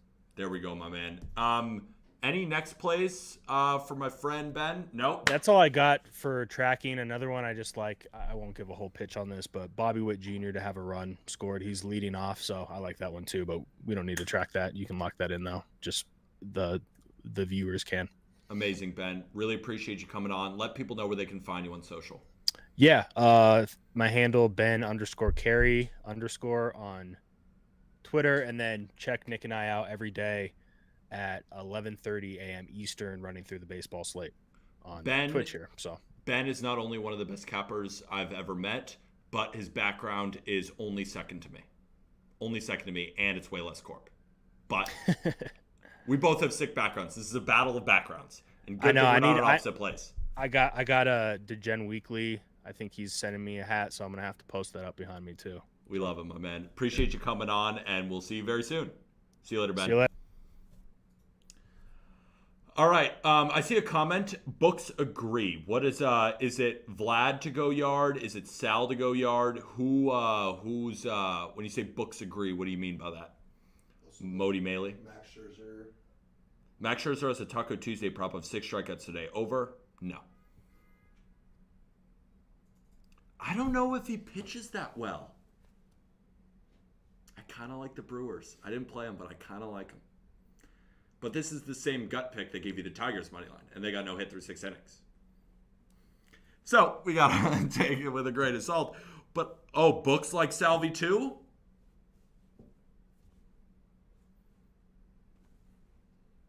Just saying. All right, let's move on. Next contributor on the cuff. It's the Milkman. What's up, Javon? How are you? Good. First time on stream. For anyone who for some reason hasn't come across your content, just introduce yourself, your betting strategy, all that kind of stuff. Yeah, so I'm Javon. I do behind the lines with Crabs, work with the bookie crew over there. So I kind of play the middle, I guess you could say, as betting style goes, between, full Crabs contrarian and, this is baseball, so we got to look at data too, which Crabs has done better at himself. We're big on the home run scene, I guess, these first couple weeks. I don't know if you've seen that, but a lot of people loving the Bellinger stuff yesterday, Matt Olson a couple days ago. So I saw your tweet. I haven't been able to keep up with it, but let the people know. I saw some green check marks on lines that are plus 600. So let people know what you've been doing on the home run side. Yeah, I mean it's all kind of jokes a little bit, but it's just looking at some weirder lines along with really good matchups when they line up for guys, which we'll talk about a little bit when we get to the props here. But it's been working out really nice. You're having some fun with it too, so great to see everybody get involved. I absolutely love it. Let's talk about your Prize Picks entry, because if I know Javon, I know he likes Prize Picks. And I know that he's very good at Prize Picks, one of the best I've ever met. So I want to know why Vladdy and Brandon Lau is, I got to take him. If you're on Brandon Lau, I got to take him. But, what's the pitch here? Why do you like both these guys? Yeah, so I meant to submit kind of bets that align with these, but we were busy doing the show and I fell behind a little bit. So we can start with Brandon Lau. I'm on the Rays. I think they're going to score a lot of runs today. I'm on their team total. Call it what it is. We know Chad Kuhl's bad. We've been talking about that. Sinker was the worst pitch in baseball last year. I mean, So 26 bad. run value, over a 50% hard hit rate. So like Chad Kuhl is a guy where like I target Brandon Lau in very specific spots with very specific pitchers. And Chad Kuhl, yes, he fits that mold, I guess, for a lot of hitters, but for Brandon Lau specifically, he's a guy like high barrel rate, high hard hit rate, low K rate, low chase rate, and a pretty simple pitch arsenal, which he's sinker slider. There's a lot of guys like when I look at who Brandon Lau does best against, and I know he was in and out of the lineup last year with a lot of different injuries. So I'm taking a bigger sample size of some of last year, some of years past, but even looking at just some of last year, I mean, Drew Hutchinson, Adam Oller, Marco Gonzalez, Zach Plesac, all guys that are not necessarily similar in their pitch arsenal, but similar in a lot of those things that I was talking about there, which is pretty key for Brandon Lau. And when the Rays do good or they put up a lot of runs with really good matchups, he's going to be a part of it. And I love that he's hitting in the 2 spot today, which, to be honest with you, this entry was going to be just Vladdy a run and Lau a run, but I didn't know exactly where he was hitting yet. Kevin Cash, I had to make sure because I think he both said I think they go yards. So I mean, the line part of this too. When we talk about home run odds, this is not just because I'm looking to pick out Brandon Lau or pick out a Rays player because they're my team, but really low odds. And I talk about him coming off of the start that he's had this season, 0 for 5 day yesterday. He's usually at the top of their home run odds and a lot of different things, but this is probably the biggest gap I think I've seen for him this year and even in years past with the same exact lineup. So rolling with him today.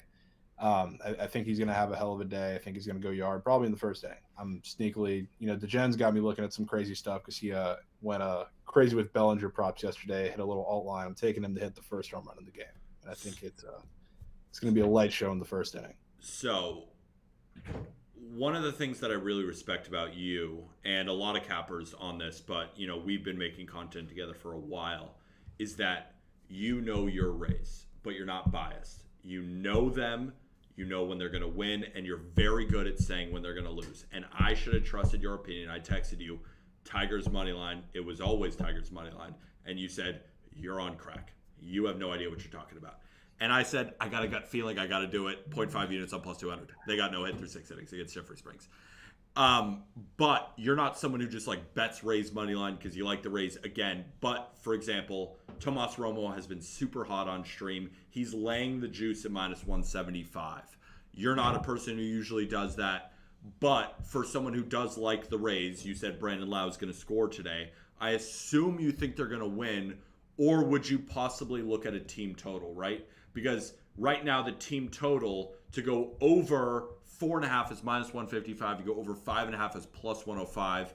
But then, of course, minus 140 to go under 5.5, plus 120 to go under 4.5. For anyone out there who heard Tomas and is like, I don't want to lay juice on the Rays, how would you play them today? I'm on the Rays. I'm on the team total. There you go. Bang. Yeah, I got it. I got it in a little earlier at 4.5, but I don't care. I mean, take it at 5.5, take it at 5 if you have a flat number. They're going to score a lot of runs today against Chad Kuhl. And as far as him laying the juice on the money line, cool if you want to do that. I'm not putting my money on Josh Fleming. And I heard him talk about, if we get into a late game scenario, where it's close, what bullpen am I going to trust?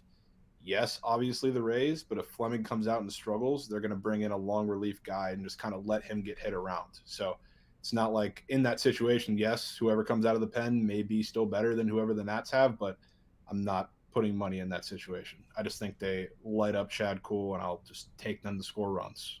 I got to remember just to send you a text every morning, be like, Rays, ? And just listen and just shut my mouth and listen to you. Is that your only play of today? Yeah, you're just rocking with a Prize Picks entry for 1 unit. Come on, Javon. Yeah, well, because the only reason it wasn't more is because I was waiting on the official lineup for the Rays. Now that we have that with him hitting in the 2 spot, I would put more, but I'm just tracking it as 1 unit. So that's good to know, right? For anyone who's now listening, maybe they missed BTL this morning, maybe they had work and are now just hearing it for the first time, or, a just baseball listener who hasn't come across Book It Sports. Yeah. You like it even more now, which I think is huge for people listening. Yeah, I was kind of anticipating him either hitting leadoff or second, depending on what Kevin Cash wanted to do with Yandy, but Yandy lead off, Brandon Lau second, Randy in the 3-hole. Love that lineup against Chad Kuhl, which really it doesn't matter to me because I think Brandon Lau is going to do it himself with one swing. But with him having multiple chances that they're going to get there, I love the spot for him. So that's part one of the entry. And then part two of the entry here is Vladdy Run, another one where I think he's very well capable of getting it with one swing himself. But I look at Bubic. I mean, he's not been very good. I think people have talked about that on the over. Which What a take! What a take by you. Yeah, he's not very good. Yeah, he's not very good. Super hot take. But my bet that I have that correlates with this is the over. I'm on the same page as Ben here. But I look at Bubic, and I mean, he's a guy who has his struggles, but he also has his flashes of good pitching. But a big reason for the Jays' success, not just this year to begin the year, but also last year for stretches too, it's been their patience at the plate. And I know it's really improved at the start of this year. I think they're top 3 in walk rate, which small sample size, obviously a couple games, but it's an encouraging sight. And when you go up against Bubic, who he's going up against a very right-handed heavy lineup, even with kind of the additions that the Jays have made to address that, because you have the top of that lineup, it's still going to be Springer, Bichette, Vladdy, and most importantly, which is why I love the run here, Matt Chapman hitting in the 4-hole, who has been killing the ball to start the year. He's also faced Bubic, again, limited sample size and 6 ABs, but you want to talk about those 6 ABs, 4 of those 6 ended in an exit velo of 90 or higher. So he sees the ball very well off of him. And if Vladdy's not getting in on one swing, let's say Bubic comes out and he lacks control to start the game, which he very well could. Probably. If he's not getting into one swing, I trust Matt Chapman and the guys behind him to do the same. And even hitting in the 5-hole, you got Dalton Varsho, who historically, I know he wasn't fantastic last year, but he hits decent off of lefties. He does.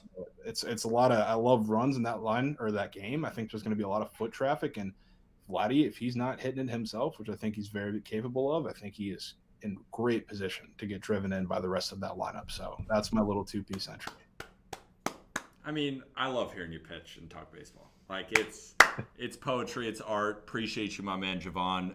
Plug your Twitter so people can go find you where you're giving out all your picks. Yeah, so I'm at Javon_Deeb. And again, I think Crab's probably plugged behind the lines, but make sure you're tuning in Monday through Friday, every weekday, 12:30 Eastern on the Book It Sports Twitch. We talking some more ball, just like this then. Love it, my man. Appreciate you. Excited for you to come on the streams. Right now, you're still in school. So you're probably going to be coming on every Tuesday, but then once, all that stuff's over, you're going to be a consistent contributor. We can't wait to hear all your plays, and I'm hoping your first one cashes because that'd be pretty sick. You just be undefeated. Yeah. I remember California Wager came on, and he just gave one play every day, and it hit every single day. Lost to the Red Sox yesterday, so it was his first loss, but otherwise the plays have been awesome, and I love the pitch for these two, and I could definitely get behind it. Might end up tailing if I get off stream on time. Appreciate you, my man, and we'll talk to you soon. For sure. Thank you. See you, my man. Do we have Aram in this place? Nick. We got Nick coming on. The second half of Capwise. Love that this little divorce that we've dealt with these two guys going against each other. They were supposed to be a partner. They've divorced, and now they're going head-to-head. Really excited to have you back on, Nick. What's going on?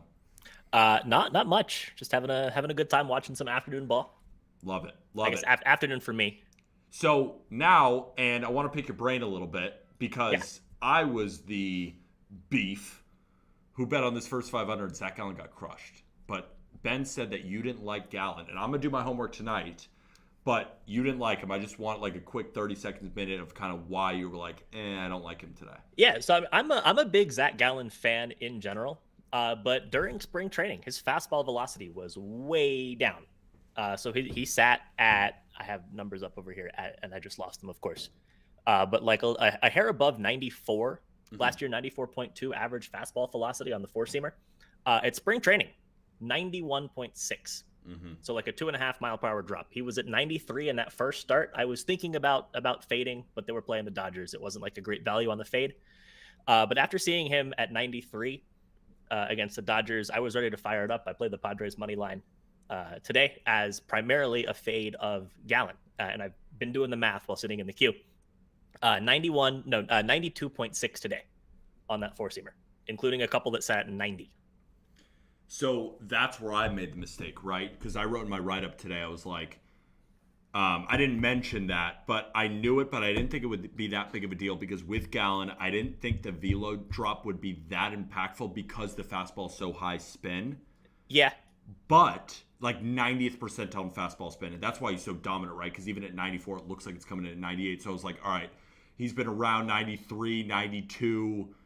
It still feels like 96. I still think they can get away with it. Maybe he gives up a run, but he's not going to get crushed. But he did. And Yes. that is something that's the homework that we look at. And we have to know, like, maybe next start we see, all right, he's still at 92. That means the next start we got to fade this guy or something like that. That's kind of the homework that we do. So I'm glad you brought that to my attention, especially today, because today, obviously, I couldn't watch the start of him on stream, and I didn't see it was 92. Yeah, and for me, it's not so much that the fastball itself doesn't play at 92, right? I mean, it'll play at 92. It's more an indication that something's just not Something's quite wrong. right. Like he just can't get there, and it's not just the fastball's down a couple percentage. Like if everything's down a little bit, I mean, he's just a worse pitcher. He's not the elite pitcher that he was last year. Absolutely. So let's get to your plays after you gave me a little bit of homework, which I love because I get to talk about baseball and I just like watch baseball. It's and that's so homework. much fun. It's the best. Guardians plus 1.5. No, -1.5. Minus 1.5. Wrote Indians. They're the Guardians, Professor Cohn. I mean, we'll take the Indians plus 1.5, but I'll take the Guards -1.5 instead. I think more people will have access to that bet. Yeah. So I like Bieber today. I know that a lot of people are on the under in this one. I don't necessarily disagree. This is not really a bet against Sears either. I think Sears will be okay. He'll go 5. He'll give up 2 runs, say. I think everybody's happy with that. I think the big thing here, though, is the Athletics bullpen. So these teams went to extra innings yesterday. The Guardians didn't really use their top arms. Clase threw 19 pitches, and Karinchak threw 7 pitches. The 3, 4, 5 guys in that pen didn't throw any pitches. The Athletics, Trevor May, setup man, threw 29 pitches. Familia, setup man, threw 24 pitches. Domingo Acevedo threw 34 pitches. Sam Mole, lefty out of that pen, threw 22 pitches. I'm a Sam Mole guy, by the way. Yeah, Nobody knows who that is, but I'm a Sam Mole guy. Yeah, Mole might be available. The rest of the guys probably You're not screwed going to then. throw today. Mole's going to give you 1 scoreless. The rest of the guys, they're going to kill. But Sam Mole, it's my guy. Yeah, and I think that's a big thing. So even if we get a decent inning out of Mole on a back-to-back after throwing 22 pitches, He might get killed. Yeah, and who's left in that bullpen, right? You've got Zach you're right. Jackson, who has good stuff, right? But he had the 4th highest walk rate of any pitcher who threw 40 innings last year. There We you have go. Adrian Martinez, who's awful. And we have Adam Aller, who was literally the worst pitcher in baseball by wins above replacement last year. Hey, man, this A's team has fans. Yeah, well, I mean, yeah, fans. I mean, like double digits, sure. More than that, I don't know.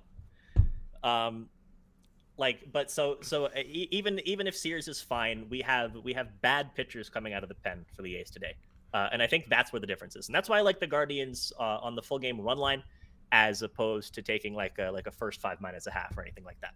What I will say is one thing that helps you, one thing that I think goes against you. One thing, if you were going to take a team on the run line, take them on the road. Because if they are at home, and I'm sure you can explain this too. You know what? You explain why you like the Guardians on the road. Yeah, and I was actually thinking about this because I've been listening to the stream throughout the few days that it's been going on. This isn't something that I've heard mentioned yet. And I think it's a really, really important thing, especially for people who are newer to betting on baseball, is run lines at home versus run lines on the road. And if you look at teams who are favored, like the same money line price, you'll see the run line for the road team be 30, 40 cents more expensive than the run line for the home team. And the reason for that is that the team on the road will always get 9 innings at the plate. But if a team at home is winning, especially by 1 run where it'll matter, going into the bottom of the 9th, they just don't hit. They don't have that extra half inning to score the runs that'll give you the run line win.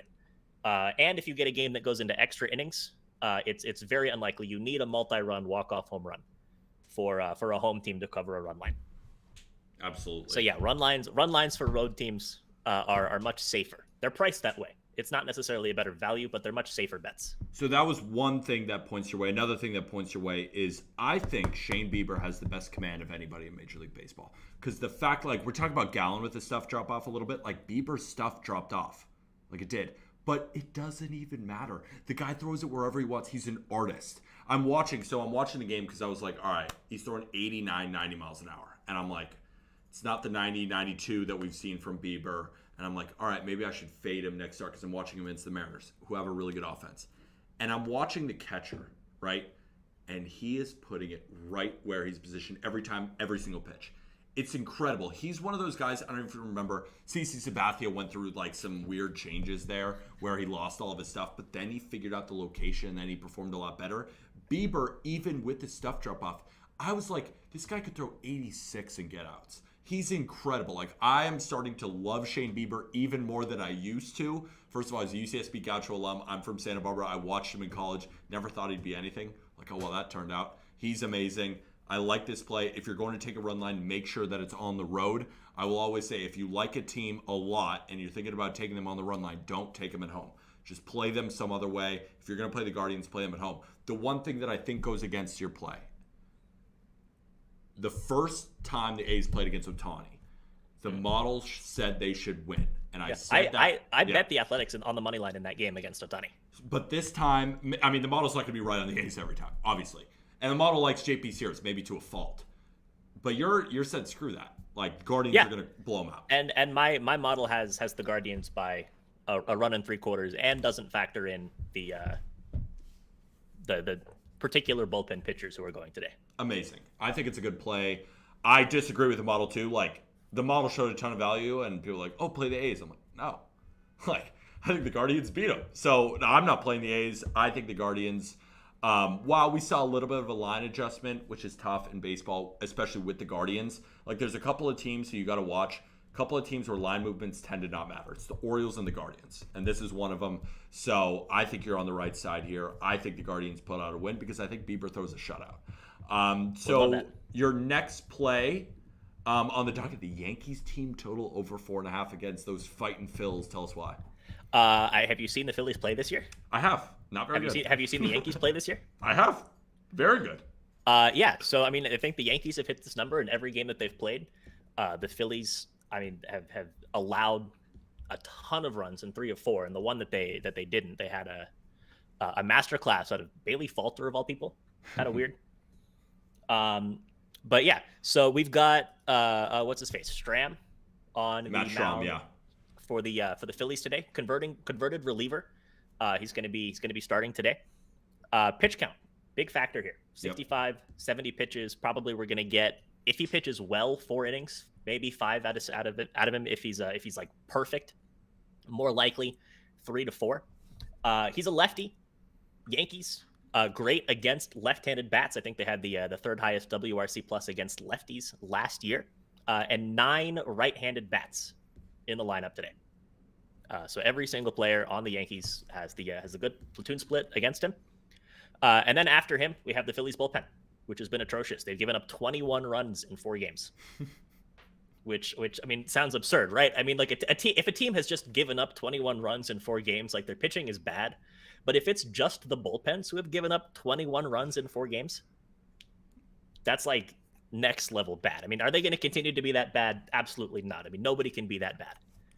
But yeah, it has not been pretty for the Phillies. And line movement is on your side. So my last question for you, because this is your last play. Again, what I really appreciate about you and Ben is you have your plays, but it's to a price. For me, sometimes I can fall into it because it's like, if I love it, I love it. And, like, I play it basically at anything. Like, I have conviction. But sometimes that can screw you. And that's why I respect both of you guys that you watch prices. So, minus 120 now for everyone following on BetMGM. Is that worth it? I'm perfectly fine with that. Yeah, perfect. I'm perfectly fine with that. What's the stop? Like, to show kind of your confidence level, I guess. Yeah, I mean, I think I'd be comfortable taking a 5.5 at plus 110 maybe. There you go. I mean, it'll move to that before it moves to like 4.5 minus 140 or anything like that. Do you think so? Right now on BetMGM, 5.5 is plus 140. Do you think that's worthy of a sprinkle? Yeah, I mean, you could look to ladder this spot. I think that there's a lot of upside for the Yankees bats today. I think that the floor for the runs that they have is pretty high, which is why I like the 4.5 at minus 1. I think I locked it in at minus 115, minus 120 right now. Both good numbers. But if this is something that you wanted to ladder, you wanted to take a 5.5 plus 140, a 6.5 plus whatever that's at, a 7.5, whatever that's at. I mean, don't get too crazy with it, right? You're looking at like tenths of units on those, but I don't hate the look. Nick, really appreciate you coming on. Plug your Twitter where people can find you. Twitch stream, of course. Let the people know. Yeah. So number one place to find me is here on Twitch, twitch.tv/CAP_WIZE. Going to be live every single day throughout the entire baseball season at 11:30 a.m. Eastern. Just walking through every single game, giving out leans, looking at lines, looking at the weather, looking at who's pitching, giving out some PODs. I had a good season so far, so that's the best place to find me. Also on Twitter, my @ is @Nick _Granered. Spell that GRANERED. Amazing. Appreciate you, my friend. We'll talk soon. Can't wait to hear all of your plays on the Capwise stream and on this stream. Appreciate you, my man. We'll talk soon. Yep. See you later, Peter. See you later. One more contributor. Is Arm Layton on? Let's send him a quick text. Arm Layton, founder of Just Baseball. We got 10 minutes left of the stream. Where's he at? Hey, Aram. Where you at, man? We'll see. We'll hang out for a couple minutes, see if he comes on and give his plays. But if not, we'll say goodbye. But we had so many good time plays. Hopefully you guys have been enjoying the stream, right? We've only been doing it for a couple of days. Again, if you have feedback, my Twitter is @PeterApple23, spelled APPEL, not like the fruit. If you have some things that you want to see, if you want to talk about other games, better on chat, anything that you want. This is still a learning process. This is day 4 or 5 of the stream. We're trying to get better and trying to make the best stream for you guys to go over all the plays. Definitely appreciate everybody coming on. Again, just in the meantime, remember on BetMGM, code JB200. If you wager $10 on any MLB game, you get $200 free. No brainer. I don't have to sell it. Do you want $200? There you go. Aram has not texted me back. We will. Oh, he said coming. So great. Thanks a lot, Aram.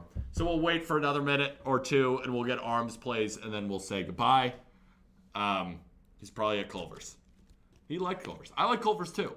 Wasn't in and out though. Not even close. You had some questions. Yeah. Do Rays Astros win today? I like the Rays and the Astros both to win. Yeah. Do I love that parlay without much value? Not particularly. But the man who decided to keep us waiting, Aram Layton. He's a busy man. He's got a lot to do. How are you, dude? What's going on? We talked like 2 hours ago on the Just Baseball show. Yeah, I have a good excuse, which I'll tell you off the air, but all good stuff. But I'm good. Back-to-back days, I'm really pumped. I went 1-2 yesterday, but it wasn't my fault. So now I really respect you because I already wanted to make so many excuses. Like, dude, Scott McGough needs to be arrested. So That was you had the insane. Diamondbacks, and they were winning 4-3. Evan Longoria hits a home run. You're sitting there at the bottom of the ninth being like, Scott McGough, just don't give up 2 runs. Like, the Diamondbacks are fast. You know, they can make it happen with a runner on second in extra innings. You feel okay going into extras with that Diamondbacks lineup. But frickin' Scott McGough gives up bombs to Ha-Seong Kim and who else? Who else was it? Who hit the first? Oh, David Dahl. Dahl. Bro. David fucking Dahl. Don't you love baseball? Like, isn't this the worst and the best at the same time? It sucks because part of me was like, damn, good for David Dahl. That guy's been around. Like, he's been trying to find it. But I was like, wait, fuck. Like, it was just one of those things. But, geez, man, that was something. We did hit the over in the Reds Pirates game. Or was it Cubs Reds. Cubs Reds. And then we missed on the Rockies. But you know what? That was a fun play. And there was a moment there where I thought we had it, and then they gave up 9 runs in an inning. But, you know, that happens sometimes. Sometimes you give up 9 runs in an inning to the Dodgers. Sometimes I had the under in that game, so I'm equally as upset. Let's hear your plays today, because there's only way but up, right? Technically. No? I think you're going to do well today. That's the summary of what we're talking about. So, Aram Layton, first play of the day, a 2-unit bomb on the Chicago Cubs. Tell us why. Everyone on this stream loves the Cubs, and there's a lot of the smartest people I've ever met, so you're probably in good company. Oh, no. But, no, that's a good thing. Like, obviously for the competition, you want different plays so you can compete against each other, but a lot of smart people who are on fire also love the Cubs. Tell us why you like him today. Yeah, this is me putting the prospect hat on. I know Wisniewski showed in the big leagues last year, but it's a guy that's really been figuring it out. Like, he's been on a trend that has been solidifying him as a big league starter for a while now, and I think this is going to be a statement game for him, right? It's a pretty good matchup for him, and he looks fantastic in spring training. He's really rested, ready to go, and I think he's just going to pick him apart. I know the value is not the best, given you were talking about, we kind of talked about, like, it's not too bad, like minus 140, minus 145, minus 150. Then I'm like, but minus 135, if like you think they can win and win with margin, like, it's good. Like, that's a fine way to lay juice. I was just saying, I don't love the value because I think highly of the Reds, so I'm like on the road minus 135. Don't love the value there, but I still think the Cubs win. So it's like, I think they get to Sessa too, and if Sessa's not able to go, 4 or 5 innings, like, this Reds bullpen for a long game, I don't love that, and I don't know how much they're going to get out of Sessa, how much they can even stretch him out regardless. I do know that Wisniewski, a guy that has been getting swings and misses, but is also a ground ball guy, right? A lot of sinkers. He's started to be more of that four-seamer at the top of the zone guy, but a lot of sinkers, a lot of sliders, a lot of ground balls. That translates well, when you're pitching at Great American Ballpark. So to me, that was kind of just a no-brainer pick there, and that's why I went 2 units for the first time on that one. Shout out the sub bang from Nick. I cannot pronounce this last name, but Nick, I genuinely appreciate you. Just a reminder, anyone who subs, if I win the competition, you're getting World Series tickets. If I finish second, your $500 cash prize for anyone who subscribes to this Twitch channel. Nick, I appreciate the sub bang, courtesy of Book It with Trent. He says sub bang. I've always liked that term. I'm using it now because it's elite. Thank you, Nick, for coming on. Arm likes the Cubs, 2-unit hammer. One question for you. Yep. People are asking about totals in this game. Do you like a Cubs team total over? Like, is the reason you like the Cubs is because you think Wisniewski is just going to shove, so take the Reds under? Like, I guess, and this is not official play, just like explain kind of how you see the game going, and for anyone looking for a different way to play. Let's say, your religion is not going with juice on bets. Like, where else do you think is an edge here? Yeah, I don't love the team total. What is it, like? I think it's 5.5 for the Cubs. I think that's pretty high. I really like it because I think Wisniewski's going to throw, and I have all the confidence in the world that they can put 3 or 4 on the board against Sessa and the bullpen.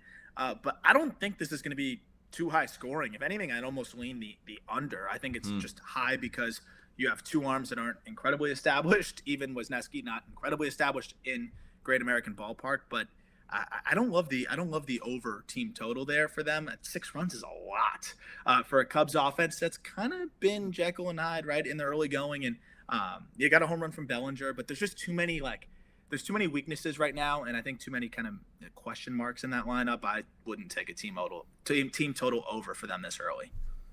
Shout out to Jen, just gifted a sub to Zari7. To Jen, you freaking dog. We need you on stream. And you make jokes about you being too old, not figuring it out. Discord, we're going to help you, right? Because you're not that old. You're old, but you're not that old. Appreciate you gifting the sub bang. Arm, let's move on to your next play because the card is just keep on continuing to go. You got 3 plays. Your 2-unit play, your favorite play of the day is the Cubs. But let's talk about why you like the Mets versus the Brewers under. And if I'm not mistaken, this is a battle. This is a battle between Jake Hazen and you. He likes the over. You like the under. Tell us why. We love that. We love competition. It's a competition. I love that. I'm facing off against Tomas Romo today on an over-under too. It's great. Romo's on a heater right now. I know. But yeah, I really like the under here. One, because I was at opening day watching, kind of Scherzer versus Sandy there. And I thought the stat line didn't really show how well Scherzer threw. I thought he looked really good. He was, one mistake really was it for him. And I thought he looked really sharp. I think that this young Brewers lineup that has showed really well out of the gate is going to struggle a little bit against Max Scherzer. I still look at William Contreras. I look at Joey Weimer, who might see ghosts. I look at Bryce Turang. Like, that's a third of the lineup right there. Yelich has been a disaster He to has. start the season. He struck out like 7 of his last 10 Dude. at-bats at breaks. I know you and I are in the same boat. Breaks I are hard. texted the group chat yesterday. I was like, when do they drop Yelich to the 7 hole? Dude, Like, why is he soon. leading off? Like, legitimately soon, and it's really sad, but like, that guy's lost. Max Scherzer's not going to make it any better, and I don't think he has great numbers against him in his career regardless. And again, I didn't think Scherzer looked bad. I thought it was a couple mistakes. That was it. Then you look at the Mets side. They can't hit lefties, man. Like, that's been a thing going back to last year. That's why they traded for Darren Ruff. That's why they rushed Francisco Alvarez up, and he wasn't ready. And Jesus Luzardo carved right through them. I really think that even a meh Wade Miley can keep them at bay. I'll side with the Hall of Famer, keeping a young Brewers lineup at bay. We just saw a ton of runs yesterday. The Mets don't really love playing in Milwaukee historically. I think this is just going to be a low-scoring game that goes real quick. Scherzer's going to get in a rhythm, and Miley just has to not blow up because I don't see the Brewers scoring more than three runs. I think the Mets can keep them in check there. So I really like this under, and that was one that honestly stuck out to me right away. I'm excited to see you go up against Jake because your ball knowledge against his ball knowledge, it's going to be a good one. I love when there's conflicting plays because we get both sides and we have people going against each other. I'm against Tomas Romo today. You're against Jake Hazen, and we're going to see who wins today. I beat Tomas yesterday. I had Reds. He had Cubs. Now we're going again, and I'm sure there's going to be more competition this entire season. But the last play of the day, the last play of this stream, the Pittsburgh Pirates through the first 5 innings on the money line. You got them at plus money. So if they're tied, let's say it's 3-3, let's say it's 2-2, 1-1, 0-0, doesn't matter. If they're tied, it pushes. But you like the Pirates. Tell us why. Yeah, I mean, going into just what the pitching has looked like for this Red Sox team, I don't have a lot of faith in Nick Pivetta. I think Nick Pivetta's, if you look at qualified pitchers over the last 2 seasons, he's, I think, bottom 3 in ERA. It's been contagious across this entire pitching staff. No one is getting outs in the starting pitching staff so far. Like, it has just been a struggle across the board. I don't think this Pirates lineup is that bad. They came out swinging pretty well yesterday. I love Roansy Contreras, and I do think that he can give, at least keep this Red Sox lineup in check. It's not that I expect him to carve them. I think he's young. He's might battle some command issues here and there, but I just need Roansy Contreras to pretty much, at worst, match Nick Pivetta. Obviously, the Red Sox lineup is better than the Pirates, but I think the margin between a Roansy Contreras, who look good in spring training, and a Nick Pivetta is larger than maybe the margin from the lineup at times. So it's the first 5. That's all I need, and I just feel like he could keep that Red Sox lineup in check for 5 innings, and I do feel like the Pirates can get to Pivetta for a few runs, and that's really all that they need. So I feel good about that through 5. I like Roansy. I don't like Pivetta. It's just that simple. And I'm on the under today. And, a good amount of people don't like it, but it moved down, of course. And the reason I really like it, and there's multiple reasons, but one of the main reasons is, I wrote this in my article I talked about on the podcast this morning, I love Roansy Contreras. I think he looks so good in spring training. I got to catch one of his starts, saw him in the WBC. The dude is nasty. And a fly ball pitcher with wind blowing in is only going to help him, I think. Now, if wind was blowing out, he's a fly ball pitcher. We'll see. In this matchup, with how bad the weather is in Fenway, with wind blowing in for a fly ball pitcher, I think he carves. I think the Red Sox bats are due to slow, and I think Nick Pivetta gives up 2 runs. And I think we're looking at a 2-1 Pirates lead through 5, and I think your bet smacks.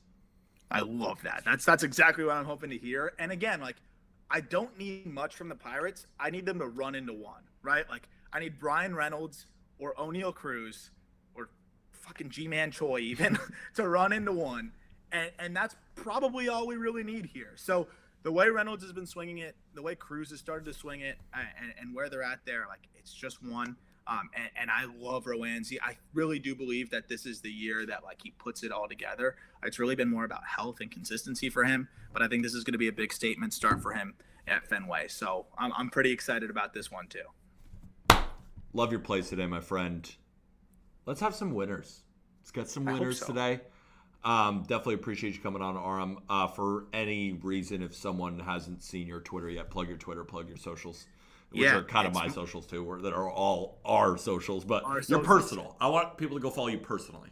I did get a couple last time. I love the betting folks. It's Aram Layton 8, my name right there, and then the number 8. Check me out on Twitter. A lot of prospect stuff, a lot of basically everything MLB. But I got you there, and probably more about picks now because I'm going to be trying to win you all World Series tickets. If you're, we're gonna figure out how I'm gonna give it away if I win. I'm not gonna concern myself with that because it's kind of like. It's like, what would I do if I could fly? Like, it's not going to happen. But if I do pull off this, like, magical run, we're giving it away to either a Just Baseball listener or a subscriber to the stream if we can't figure out an easy way to do it that way. One way or another, if you support Just Baseball, you got 2 chances to win these tickets between Peter and me. And odds are it'll probably be Peter. If I somehow beat Peter, it'd be the funniest thing on earth. But I'm just looking forward to hanging around. Hopefully I can hang around 500. And that's all I want to do here. Appreciate you, my man. I think you're selling yourself short. I think you're in for a great year, and it starts with today's picks. Appreciate you coming on. Obviously, we'll be welcoming you on every day possible that you can come on stream because obviously we talk baseball 5 days a week anyway. More than that because we're texting on the weekends and texting all hours of the day. And I want to hear about this excuse of what took you so long to get on the podcast. It's going to be funny. But I appreciate you, my man. We'll talk soon, all right? See ya. See you, my man. All right, that will do it for this Not Gambling Advice, the baseball betting stream. Thank you all for joining. If you are a new listener from that Book It raid, first of all, appreciate you coming on. Second of all, we do this every single weekday, Monday through Friday, 4:30 to 6:30 p.m. Eastern. For anyone who's still on, want to let you know, big announcement, more than likely, we will only have about an hour, maybe a 30-minute stream tomorrow, because every single game is around 12:30 to 1 p.m. Eastern. That's when they start. So a lot of people can't come on during the workday. More than likely, I will jump on, do a stream, go through my plays, go through the model, prize picks, all that kind of stuff. And then if anyone has picks for the 4 o'clock or the 7 p.m. games, so you can get the bets in. Of course, we don't want to give you plays that you can't play because the stream is late. So most likely tune in noon tomorrow. We're going to go over the entire slate. Appreciate you guys tuning in. Remember, last thing, code JB200. If you wager on any MLB game, $10, you win $200 in free credits. But the most important thing, we have to remember,